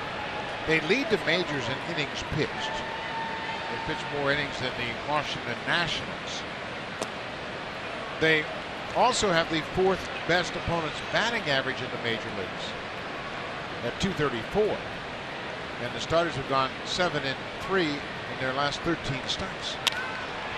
That's pretty consistent. Melvin Upton Jr. in left field takes a fly ball off the mound of Jake Marisnick. It's one down. This copyrighted telecast is presented by authority of Rogers Blue Jays Baseball Partnership. It may not be reproduced or retransmitted in any form. And the accounts and descriptions of this game may not be disseminated without the express written consent of Rogers Blue Jays Baseball Partnership. Back to the top of the order, George Springer has doubled and struck out. Goes after the first pitch and chops it to third. Donaldson with plenty of arm throws him out easily. You know what I like about the Blue Jays starters, and we have talked about this in the past, all the different looks that they give a team in a series. You got a fireballer in Aaron Sanchez. You got a knuckleball pitcher, R.A. Dickey. You got a lefty in Jay Happ who can move the ball around. He's throwing strikes. Marco Estrada, the changeup artist. And then you've got Marcus Stroman, who the other day, Russell Martin was saying, hey, you're like Pedro Martinez today. That thing was cutting and slicing all over the strike zone. Of course, the Blue Jays have another pitcher now to consider and add into that mix, as Francisco Liriano will make his debut on Friday. Russell was talking about him the other day. He says he's got 3 above average pitches. Fastball, slider, and a great changeup. And when they're working, he can be really tough. He has had some great years in his career. Martin and Liriano were teammates for 2 years in Pittsburgh, and they both rave about working with one another. Liriano, in 2013, his first season with the Pirates, went 16-8 in 26 starts. He had a .302 earned run average. And this year, he hasn't had the luxury of working to one catcher consistently. That ball is drilled to the alley off the bat of Marwin Gonzalez, all the way up against the wall in right center. Pilar plays it back in. Gonzalez stops at second with his 20th double of the season. A couple of strikeouts and now a 1-out, 2-out double. Didn't have any fun with the changeup from Marco Estrada. No problems there from Marwin Gonzalez. Shorten things up. That's what he did right there. That's a short swing. He didn't move until he saw that ball come out of the hand of Marco Estrada. I think that's the key to hitting him. We saw that approach from the Seattle Mariners Yes. a couple of starts ago, and it proved to be very effective. So now you got the best hitter in baseball, Jose Altuve, who has gone 0 for 2 so far.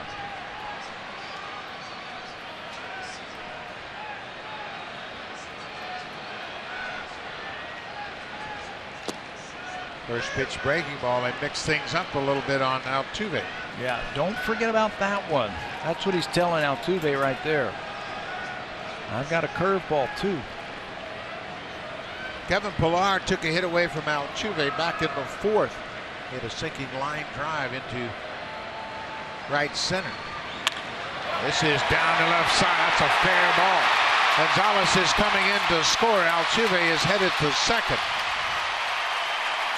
Picks up his 64th RBI and 27th double, and the Astros are on the board. Man, that guy can hit. He can really, really hit, and he can handle the high pitch. It's a high changeup from Marco Estrada. And watch how he gets on top of that. When you see his bat flatten out right when he's getting ready to swing it, that allows him to be very short to the ball. Altuve hitting .337 with runners in scoring position. Plate's another one. Boy, that was a good swing. You see a lot of hitters hit that high changeup and pull it foul. He was able to keep it fair and comes up with a clutch 2-out RBI. Carlos Correa has hit the ball hard twice tonight. He lined out to left to end the first and singled to center in the 4th. Astros are threatening to get the 2 runs back they gave up in the top of the inning. These are the 2 best hitters without a doubt.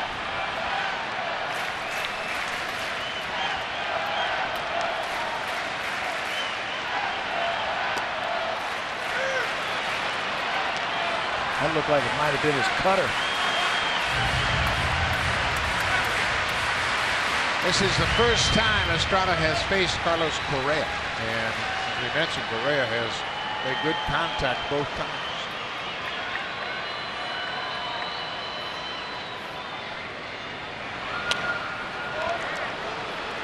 Got away with one right there. That high changeup, he found it back to the screen. Correa with a hit tonight is 4 for 11 in the series.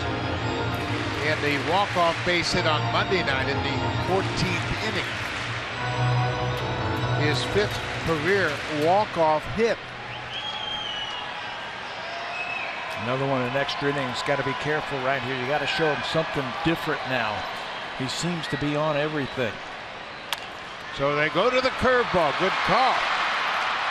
He grounds out to short. Russell Martin mixing things up to leave a base runner on base. Altuve drives in the first Astros run, but Marco Estrada and the Blue Jays have a lead as they head to the 7th.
Set for school with 5 great high-five deals from Rogers, including offers on phones, tablets, data, and more on 2-year select Share Everything plans. Hurry into a Rogers store today. Buck, remember the years when it was like getting clothes and books and pencils for back to school? Now kids want plans, and they want tablets, and they want phones, and Rogers is the place to go for all that stuff.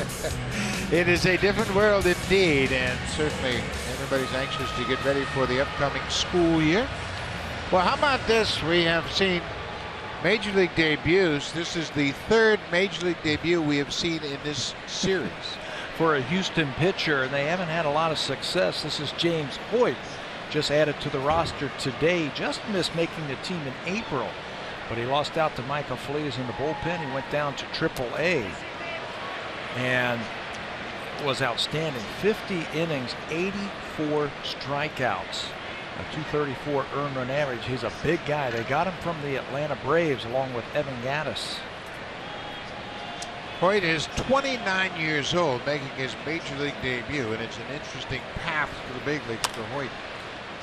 Pilar fouls it up. Hoyt went to high school in Boise, Idaho.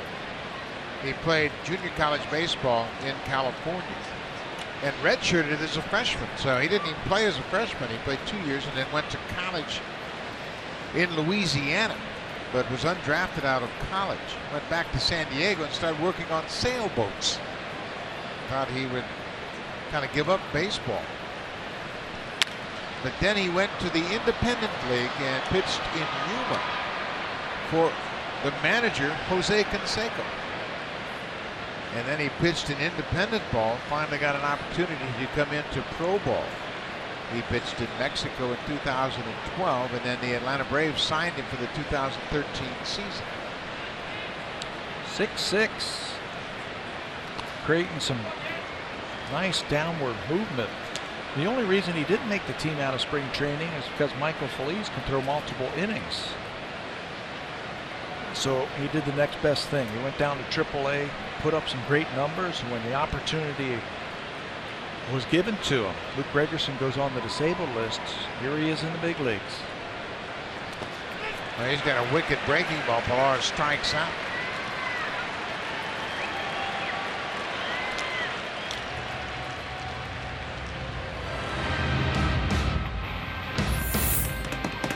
Swing for the fences and save during the DIY Expert Sale. Only at Home Building Center and Home Hardware Building Center. Another strikeout for the Houston Astros. James Hoyt gets a strikeout in his first Major League plate appearance. Strikes out Kevin Pillar. 11 strikeouts now by the Blue Jay hitters. You mentioned the good numbers for Hoyt in AAA. He appeared in 45 games, had 28 saves, pitched a total of 50 innings, allowed just 26 hits. And tons of strikeouts, like I said. 84 strikeouts in 50 innings and just 17 walks. That's getting the job done. You know, it's really interesting. We have seen a couple of pitchers that have come from different places. Logan Ondrusek, pitching for the Orioles, was throwing 96, 97, and he was in Japan at the start of this season. You never know where you're going to find a good bullpen arm. Well, you better get your scouts out there and talk, keep your eyes open. You know, with all the injuries that we have seen, right? There's so many teams, there's so many opportunities for you. Just keep pitching. Something good's going to happen. Boy, that is a tight slider, and Hoyt strikes out the first two batters.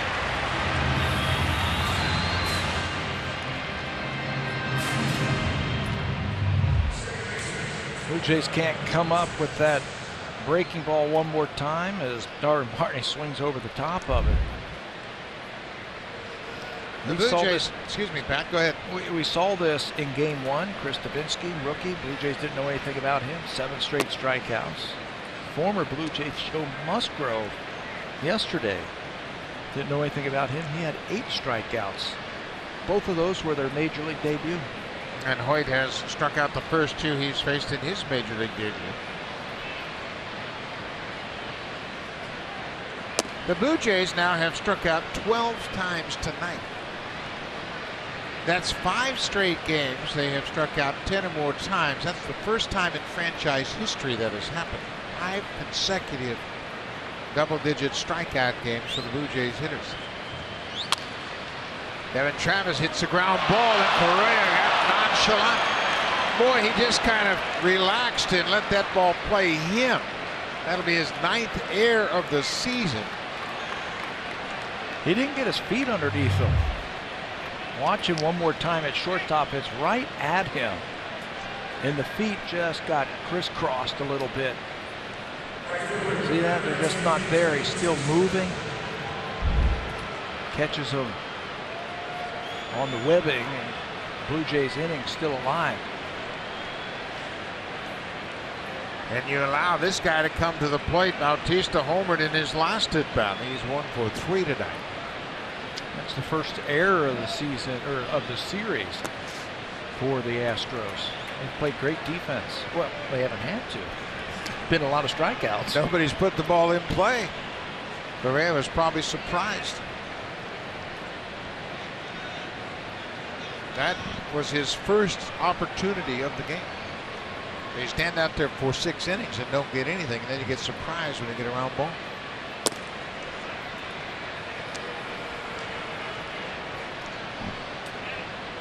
Bautista with a homer and a double in last night's game. A homer and a single. He hit a hard single to left field.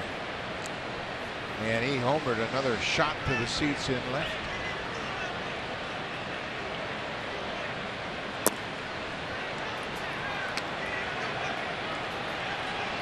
Bautista has hit a home run on a good fastball and also hit a home run on a breaking ball. The timing seems to be coming around for Jose. Yeah, well, he could get that leg up and then get it down.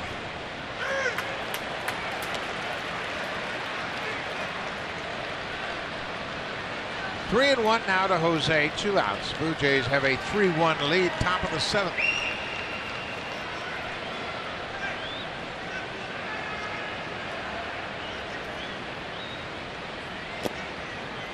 They'll take ball 4, and that'll bring Josh Donaldson to the plate with 2 outs. The drive of the game is brought to you by the all-new Civic, the 2016 North American Car of the Year. Well, this is how the Blue Jays got their first run. Let's go back to the 4th inning. Josh Donaldson leading off against Colin McHugh. Liftoff to right field, inside out swing. Home run number 26. He would add number 27 2 innings later in just about the exact same spot. That home run in the 4th inning, tonight's drive of the game from Josh Donaldson. Bautista Donaldson went back-to-back in the 6th.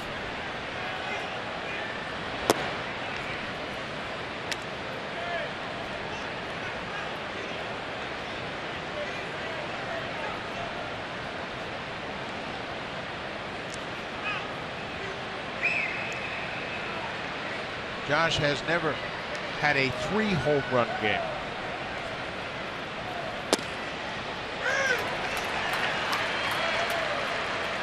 A only left-hander in the Astros bullpen, Tony Sipp, is loosening up.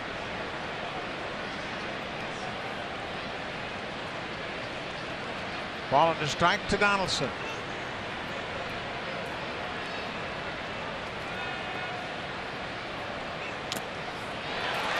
Foul tip on the breaking ball.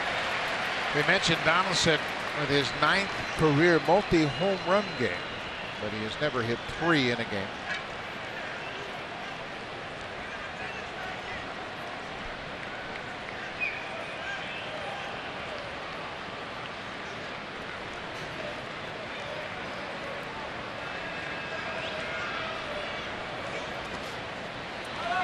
Travis is headed for 3rd. He got a good read on that ball in the dirt that got us knocked down, but it went too far away from him. And it's a wild pitch charge to Hoyt.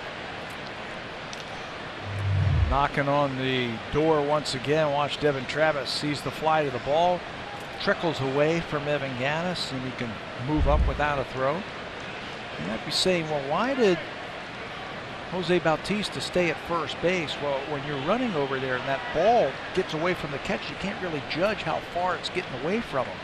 You don't have a good angle as that ball comes right to you, so he holds. Donaldson hits it sharply on the ground. Correa deep and short. Makes up for that air as he made a fine defensive play to save a run for the Astros. He booted a ball on a routine grounder, makes a good play to throw out Donaldson. We'll go to the bottom of the 7th. It's a 2-run game.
TV Premium, the #1 live streaming sports service, delivers everything you've come to expect and more. Watch every out-of-market game live in true HD on over 400 supported devices. Includes a free subscription to @Bat Premium, the #1 app for live baseball. Blackout and other restrictions apply. Visit MLB.tv for details. And if you're looking at that app, you are not reading wrong. The Rays do have 12, and the Twins did score 10 tonight. Marco Estrada has allowed just 1 run on 4 hits over 6 innings. And he has been dialed in from the first pitch of this ball game. He's given up 4 hits, 3 doubles. The only run scored last inning. Let's keep an eye on the Houston Astros and see if they start to make an adjustment against that changeup. Changeup has bounced into there. You mentioned it last inning how the Seattle Mariners looked like they were sitting on the changeup when Marco pitched against them back at Rogers Center. Houston can't go up there and just keep swinging away like they're looking for a fastball. They might start setting their sights on the changeup. And with that in mind, Russell Martin calls for the fastball and throws a strike to Colby Rasmus. Rasmus 0 for 2 tonight.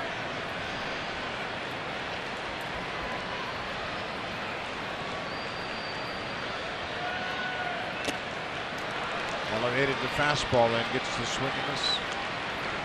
I like how we saw Marco introduce the curveball last inning. He's been using his cutter and his changeup and his fastball. Started throwing the curveball last inning. There's another one.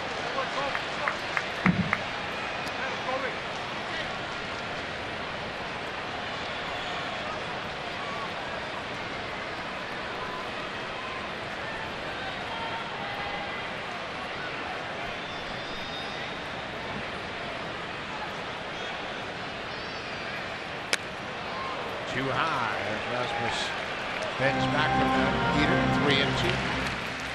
Well, the Astros have gotten an awful lot of offense from Altuve and Correa. They have 10 of the 18 hits so far in this series. But the rest of the lineup hasn't been able to produce much. Rasmus hooks this one down the right field line, and it's a foul ball. He got that top hand out in front and was able to stay on top of that high pitch. Yeah, it was an elevated changeup right there from Estrada. You can see those a lot easier if you're a hitter.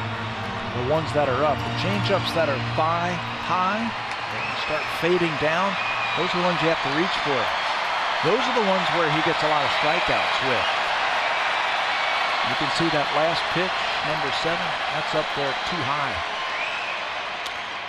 Came back with another changeup, and Rasmus hits a high fly ball into left. Upton comes in and calls and makes the catch.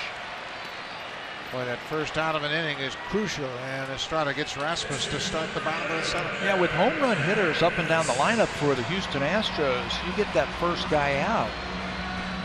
That tying run doesn't come to the plate.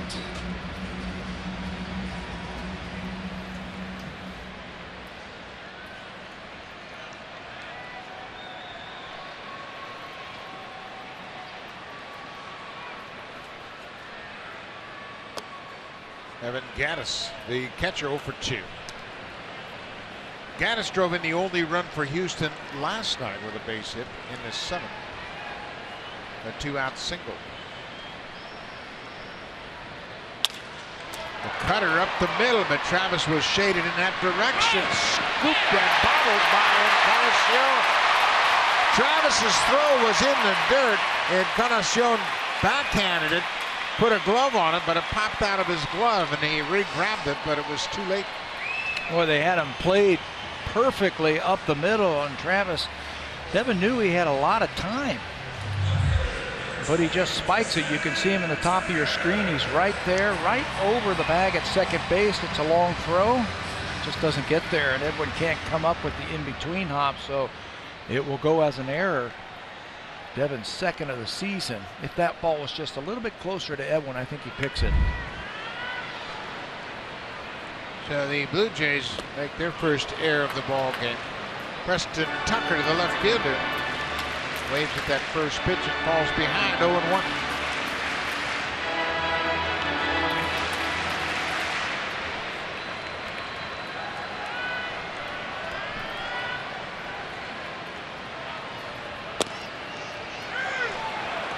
Good fastball. Joe Biagini, boy, he has done a terrific job for the Blue Jays. Now he's pitching earlier in the ball game and doing a heck of a job. Biagini has pitched in this series. He had 2 innings on Monday. Allowed just 1 hit. Popped up. Russell Martin over near the Blue Jays dugout. Has some room and makes the catch. 2 down.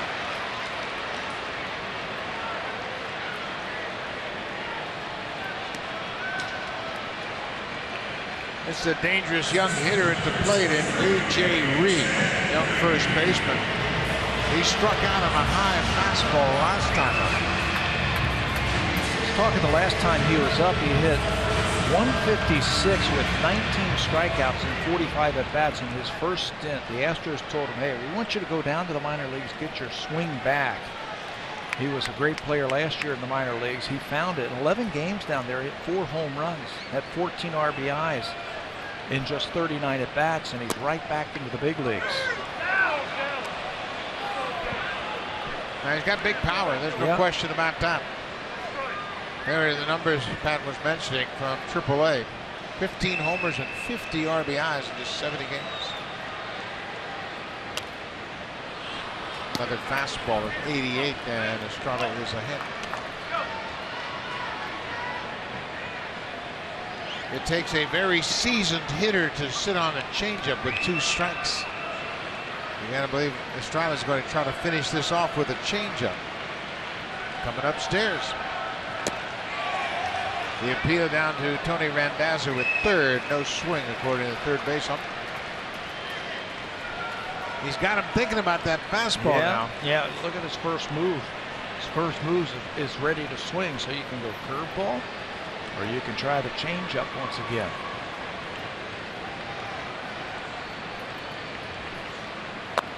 And back with the changeup. Those 3 fastballs set up the strikeout pitch for Estrada. 7 strong innings from Marco Estrada once again. And he walks off the mound in the 7th with a 3-1 lead.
Dodgers wants to send you on the ultimate fan trip. Tweet how you celebrate Canada's team along with the hashtag Celebrate Blue Jays contest and @Blue Jays for a chance to watch the Jays in Seattle. Visit bluejays.com/fan trip for details. They're not going to be there in the summer this year. They're not even going to be there in a weekend, guys, but that place will be full of Blue Jay fans once again.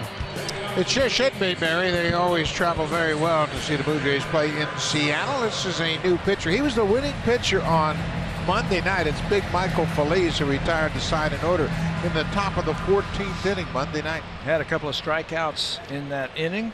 7th win of the year. He's got great stuff. Good fastball and a good breaking ball. He ranks second among Major League relievers with those 7 wins. He also has 68 strikeouts. Well, Michael Gibbons of the Orioles, he's the guy that's racking up all the wins, and he picked up his 8th win against the Blue Jays over the weekend. The lucky charm, right? Guy out of the bullpen, pitch at the right time. Off the end of the bat, backhanded by Gonzalez. Long throw in plenty of time.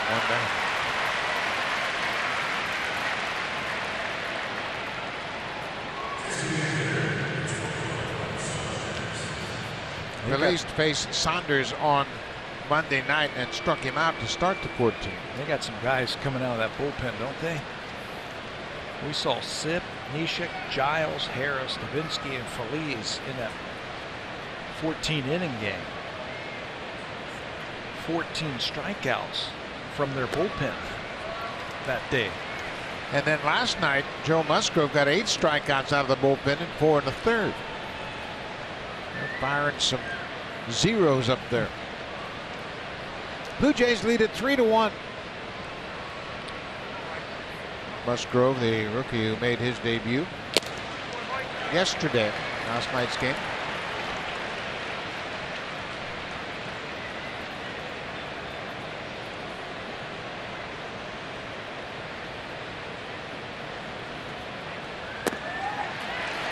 Michael Saunders hit another strikeout by the Blue Jays. Had 13 strikeouts. I don't know if they're seeing the ball.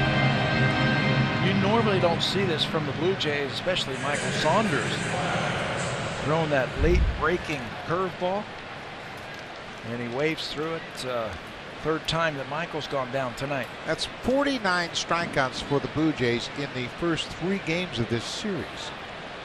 And mind you, we know they played 14 innings on Monday, but we're in the 8th inning here, and they have struck out 13 times tonight.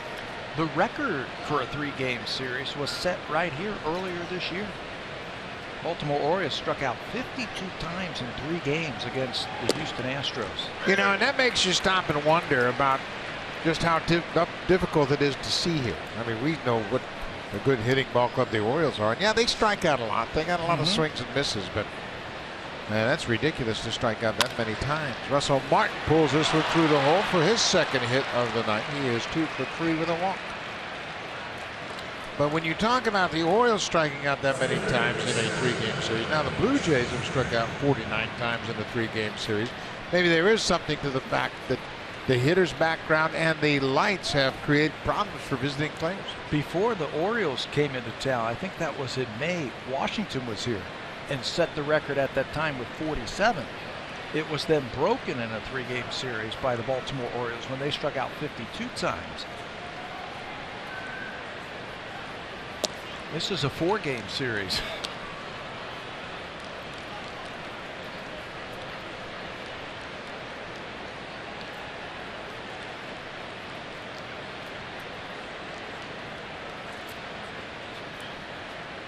Melvin Upton Jr. is 0 for 3 with a couple of strikeouts.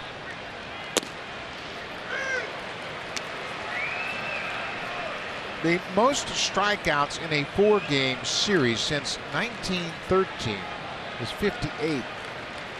The Padres struck out 58 times in a 4-game series against Cincinnati in 2008.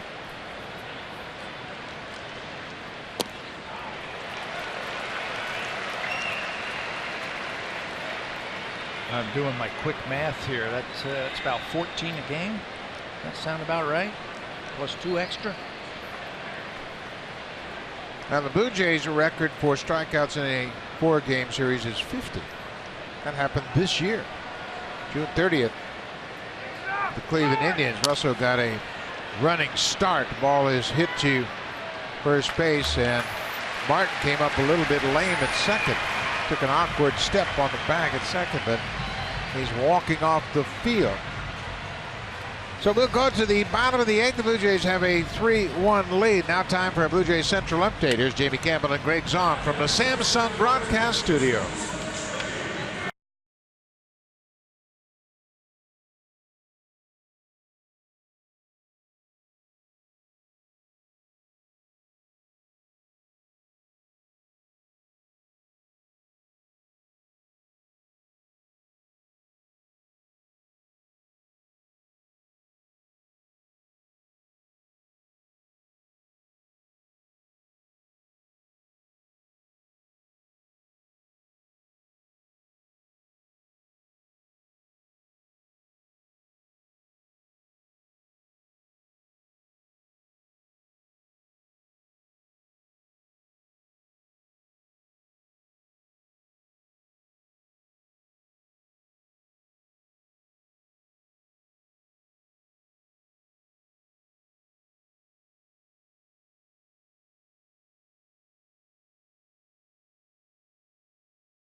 contest. You could win a spot to play on field at a Blue Jays fan camp in September. Visit participating Boston Pizza locations and enter when purchasing any Budweiser and burger combo. Go to BlueJays.com/BudBP contest for details and rules. We go to the bottom of the 8th inning.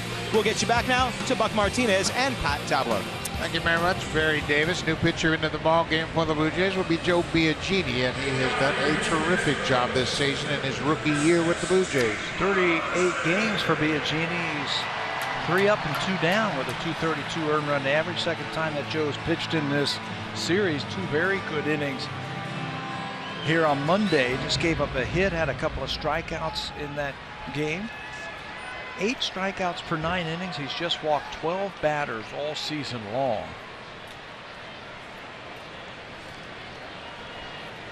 (9-1-2) for Houston here in the bottom of the 8th inning, and that's a fair ball off the bat of Jake Marisnick. Bautista plays it perfectly. Here's the throw to second. It's not in time. Marisnick with a leadoff double.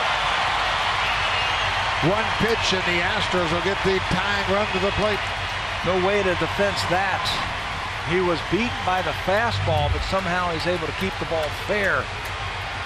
You can see Encarnacion is playing in, respecting the bunt. Marisnick inside out swing, hustles his way into second base.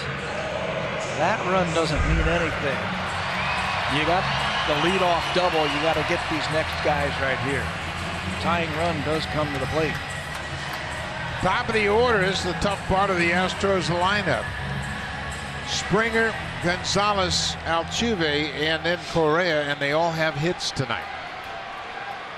They have 4 of the 5 hits, the next 4 batters in a row. Springer doubled to start the ball game.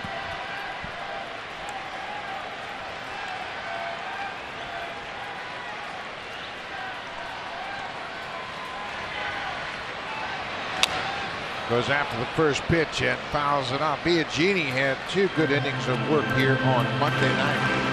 He had a strikeout, did not allow a hit, and didn't walk a batter. Biagini ended the game in the 10th. Retired the side in order in the 10th. He gave up a base hit to Castro, the catcher, but was able to pitch around that and had a couple of strikeouts.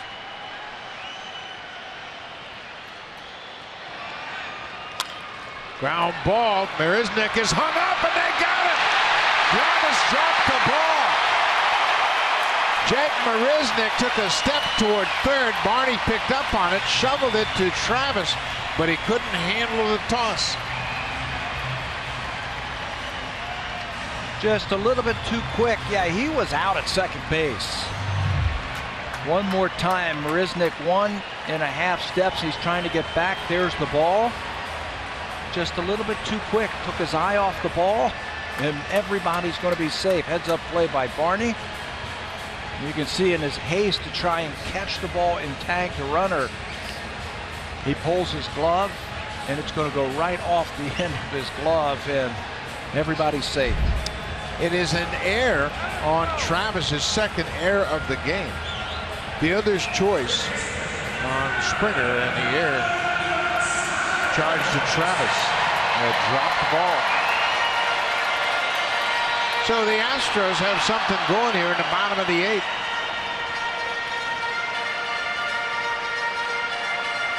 Marwin Gonzalez doubled and scored his last time up. He struck out the first 2 times against Estrella. Blue Jays are playing for the bunt.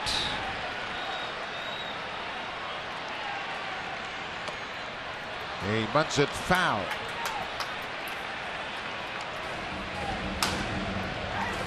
Brett Cecil, a lefty, loosening up. The Blue Jays bullpen has been worked a lot, and Jason Grilli picked up the save last night. He is normally the 8th inning pitcher since he has joined the Blue Jays. Benoit's been used a lot, so you got to figure that he might be down tonight. If they're going to give you an out, you got to take it right here. Squaring again, and he bunts it. It's a beauty. Biagini's only play is to first, and he makes it. Gonzalez dropped down a beautiful bunt. his fourth sacrifice bunt. And the runners move up to second and third. Boy, that was a beauty, and he almost beat it out. Deadens the ball right out in front of home plate. Do you let Altuve hit here? Boy, it is such a tough call. You got a base open. I'd put him on and play for a double play. That's what I would do too. And John Gibbons is going to go to the mound right now. He is going to make the visit to the mound. Boy, nobody could hear him. Gibby came running out of the dugout calling time. Let's see what he's going to do here. It's a tough call. Base hit and the game's tied. You walk him, you take the bat out of his hand, you take a chance on getting a double play. I know it's the go-ahead run. I know it is. But sometimes you gotta take a chance. Yeah, you have to roll the dice, and certainly the percentages favor Altuve for putting the ball in play. And getting a hit. The guy leads the world in hitting. He had 3 hits in the game last night. He doubled the only run in his last at bat in the 6th.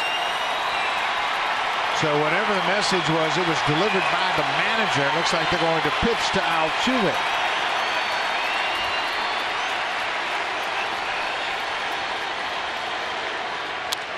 Goes after the first pitch. It's a fly ball to right. Tagging is Marisnick. Here's the throw from Bautista, and it's a good one. So Altuve went after the first pitch, and it's a fly ball to right. You know, we've been talking all night about that batter's box. When you wear away that dirt in that right-handed batter's box, it becomes very slippery, very hard. Altuve went to swing at that. Watch his front foot give way once again. And that's a weak fly ball to right field. It sure is. Bautista got it in quickly, and this makes you wonder why the Astros haven't addressed that hard batter's box. Here's Carlos Correa. He's 1 for 3 with a single. I mean, it's like cement. Your spikes can't even dig in.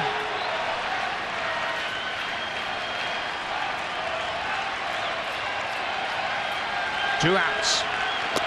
First pitch strike from Biagini. Biagini has handled everything John Gibbons has given him. And you can bet the manager's been impressive with the composure and poise of Joe Biagini.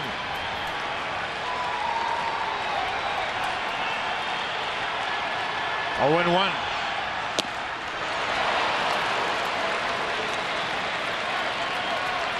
He's got a great cold ball. Don't overthrow it right here. He blew a couple of fastballs right by Correa. If you want to go to that breaking ball, throw a good one, but don't overthrow it. 0-2. Fastball, strike 3 called. What a job by Joe Biagini. He gets Correa looking at strike 3. Second and third, the best hitter in the game, Jose Altuve, hit a weak fly ball to right, and then he strikes out Correa. Russell Martin says, "Give it to me down." And then they cross him up with the fastball. Good job by Martin as he receives that low strike. Biagini closes out the Astros in the 8th.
Boston Red Sox face Robinson Cano and the Mariners. It's tomorrow afternoon or evening baseball on Sportsnet 1, live stream on Sportsnet Now, 10 o'clock Eastern, 7 o'clock Pacific. Lots of baseball on Sportsnet, so make sure you stay tuned. And this is Michael Felice delivering a first pitch strike to Kevin Pillar. Felice gave up a 2-out single to Russell Martin in his first inning of relief. That's the happiest guy in the ballpark right there. Devin Travis, he committed 2 errors and a big error on a drop ball at second. And he want to be giving Joe Biagini a big hug tonight. He might have to take him out to dinner. 97 with the heater, and Pillar is behind 1-2.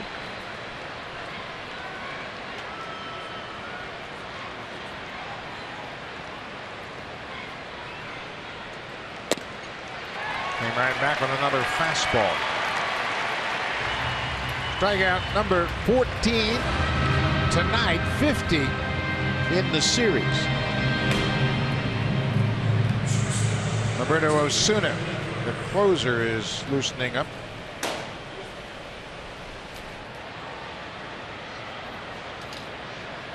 Darwin Barney, the shortstop, 0 for 3.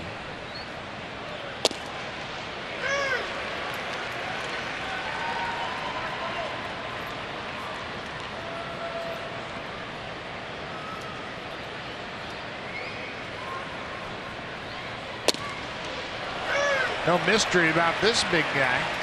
Here it is. 97, a couple of fastballs right there. You know, when you see hitters taking pitches like that, it tells me that they're not seeing it.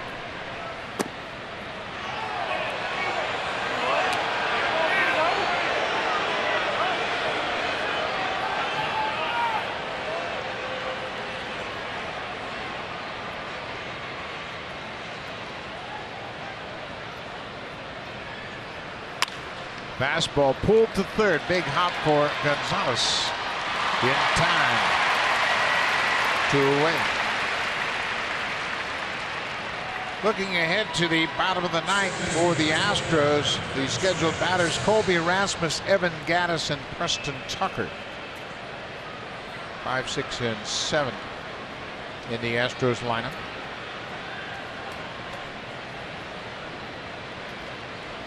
Devin Travis 0 for 4.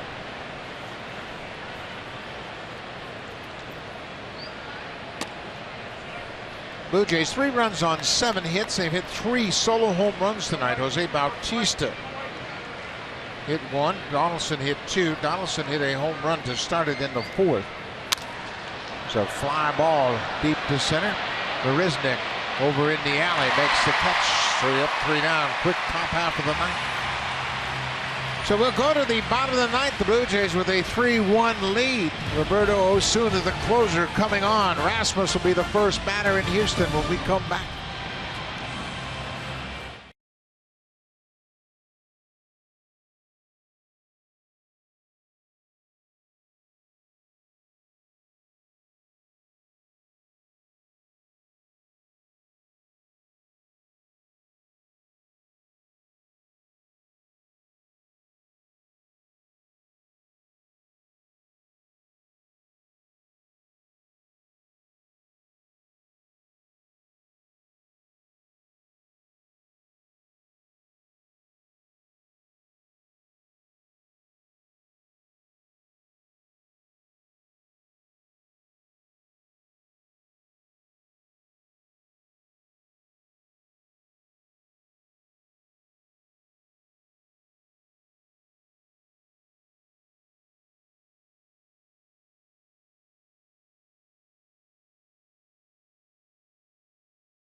Jays on Sportsnet. Presented by Honda. The checkered flag event is back, celebrating over 50 years of racing heritage in every Honda.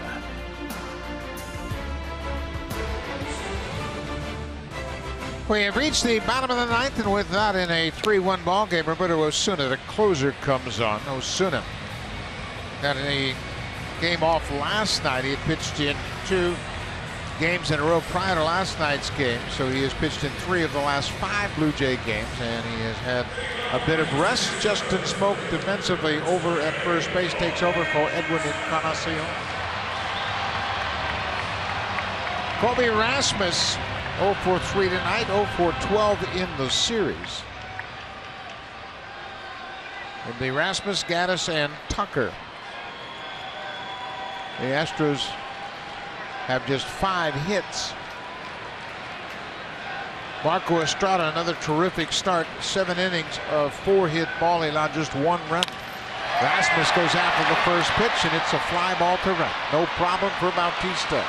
1 pitch, 1 out here in the ninth. That is 4 fly ball outs by Colby Rasmus tonight. 3 of them swinging at the first pitch. That makes Osuna's job a little bit easier. That's what you like to see, those quick outs. Evan Gaddis is 0 for 3, reached on an error in the 7th.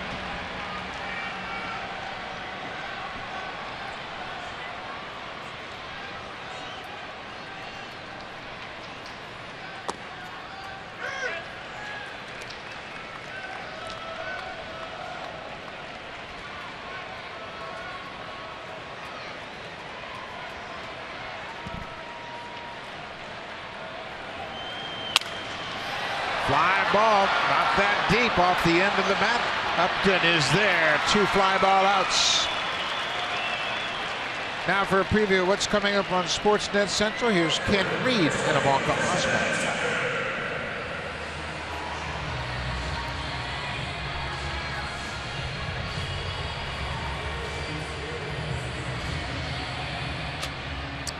Thank you very much. The Subway Series getting a little fireworks going there tonight. Josh Donaldson with a 2-home run night. Justin Tucker goes after the first pitch. Donaldson, his 9th career multi-home run game. Got it started with a home run in the 4th. Went back-to-back with Bautista in the 6th. Jose homering in consecutive games here in Houston. Russell Martin took that one off the face mask, and Bill Miller, the home plate umpire, making sure he's okay. So he'll give him the courtesy brush off of the plate just so Russell can gather himself. He said, I'm all right. That one didn't hurt.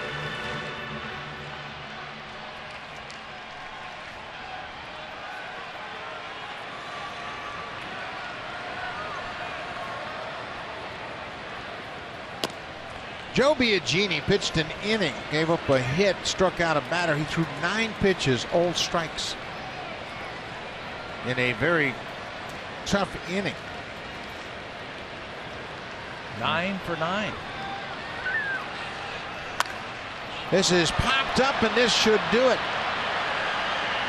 Travis giving way to Smoak. Travis falls down behind Justin Smoak as they got tangled up.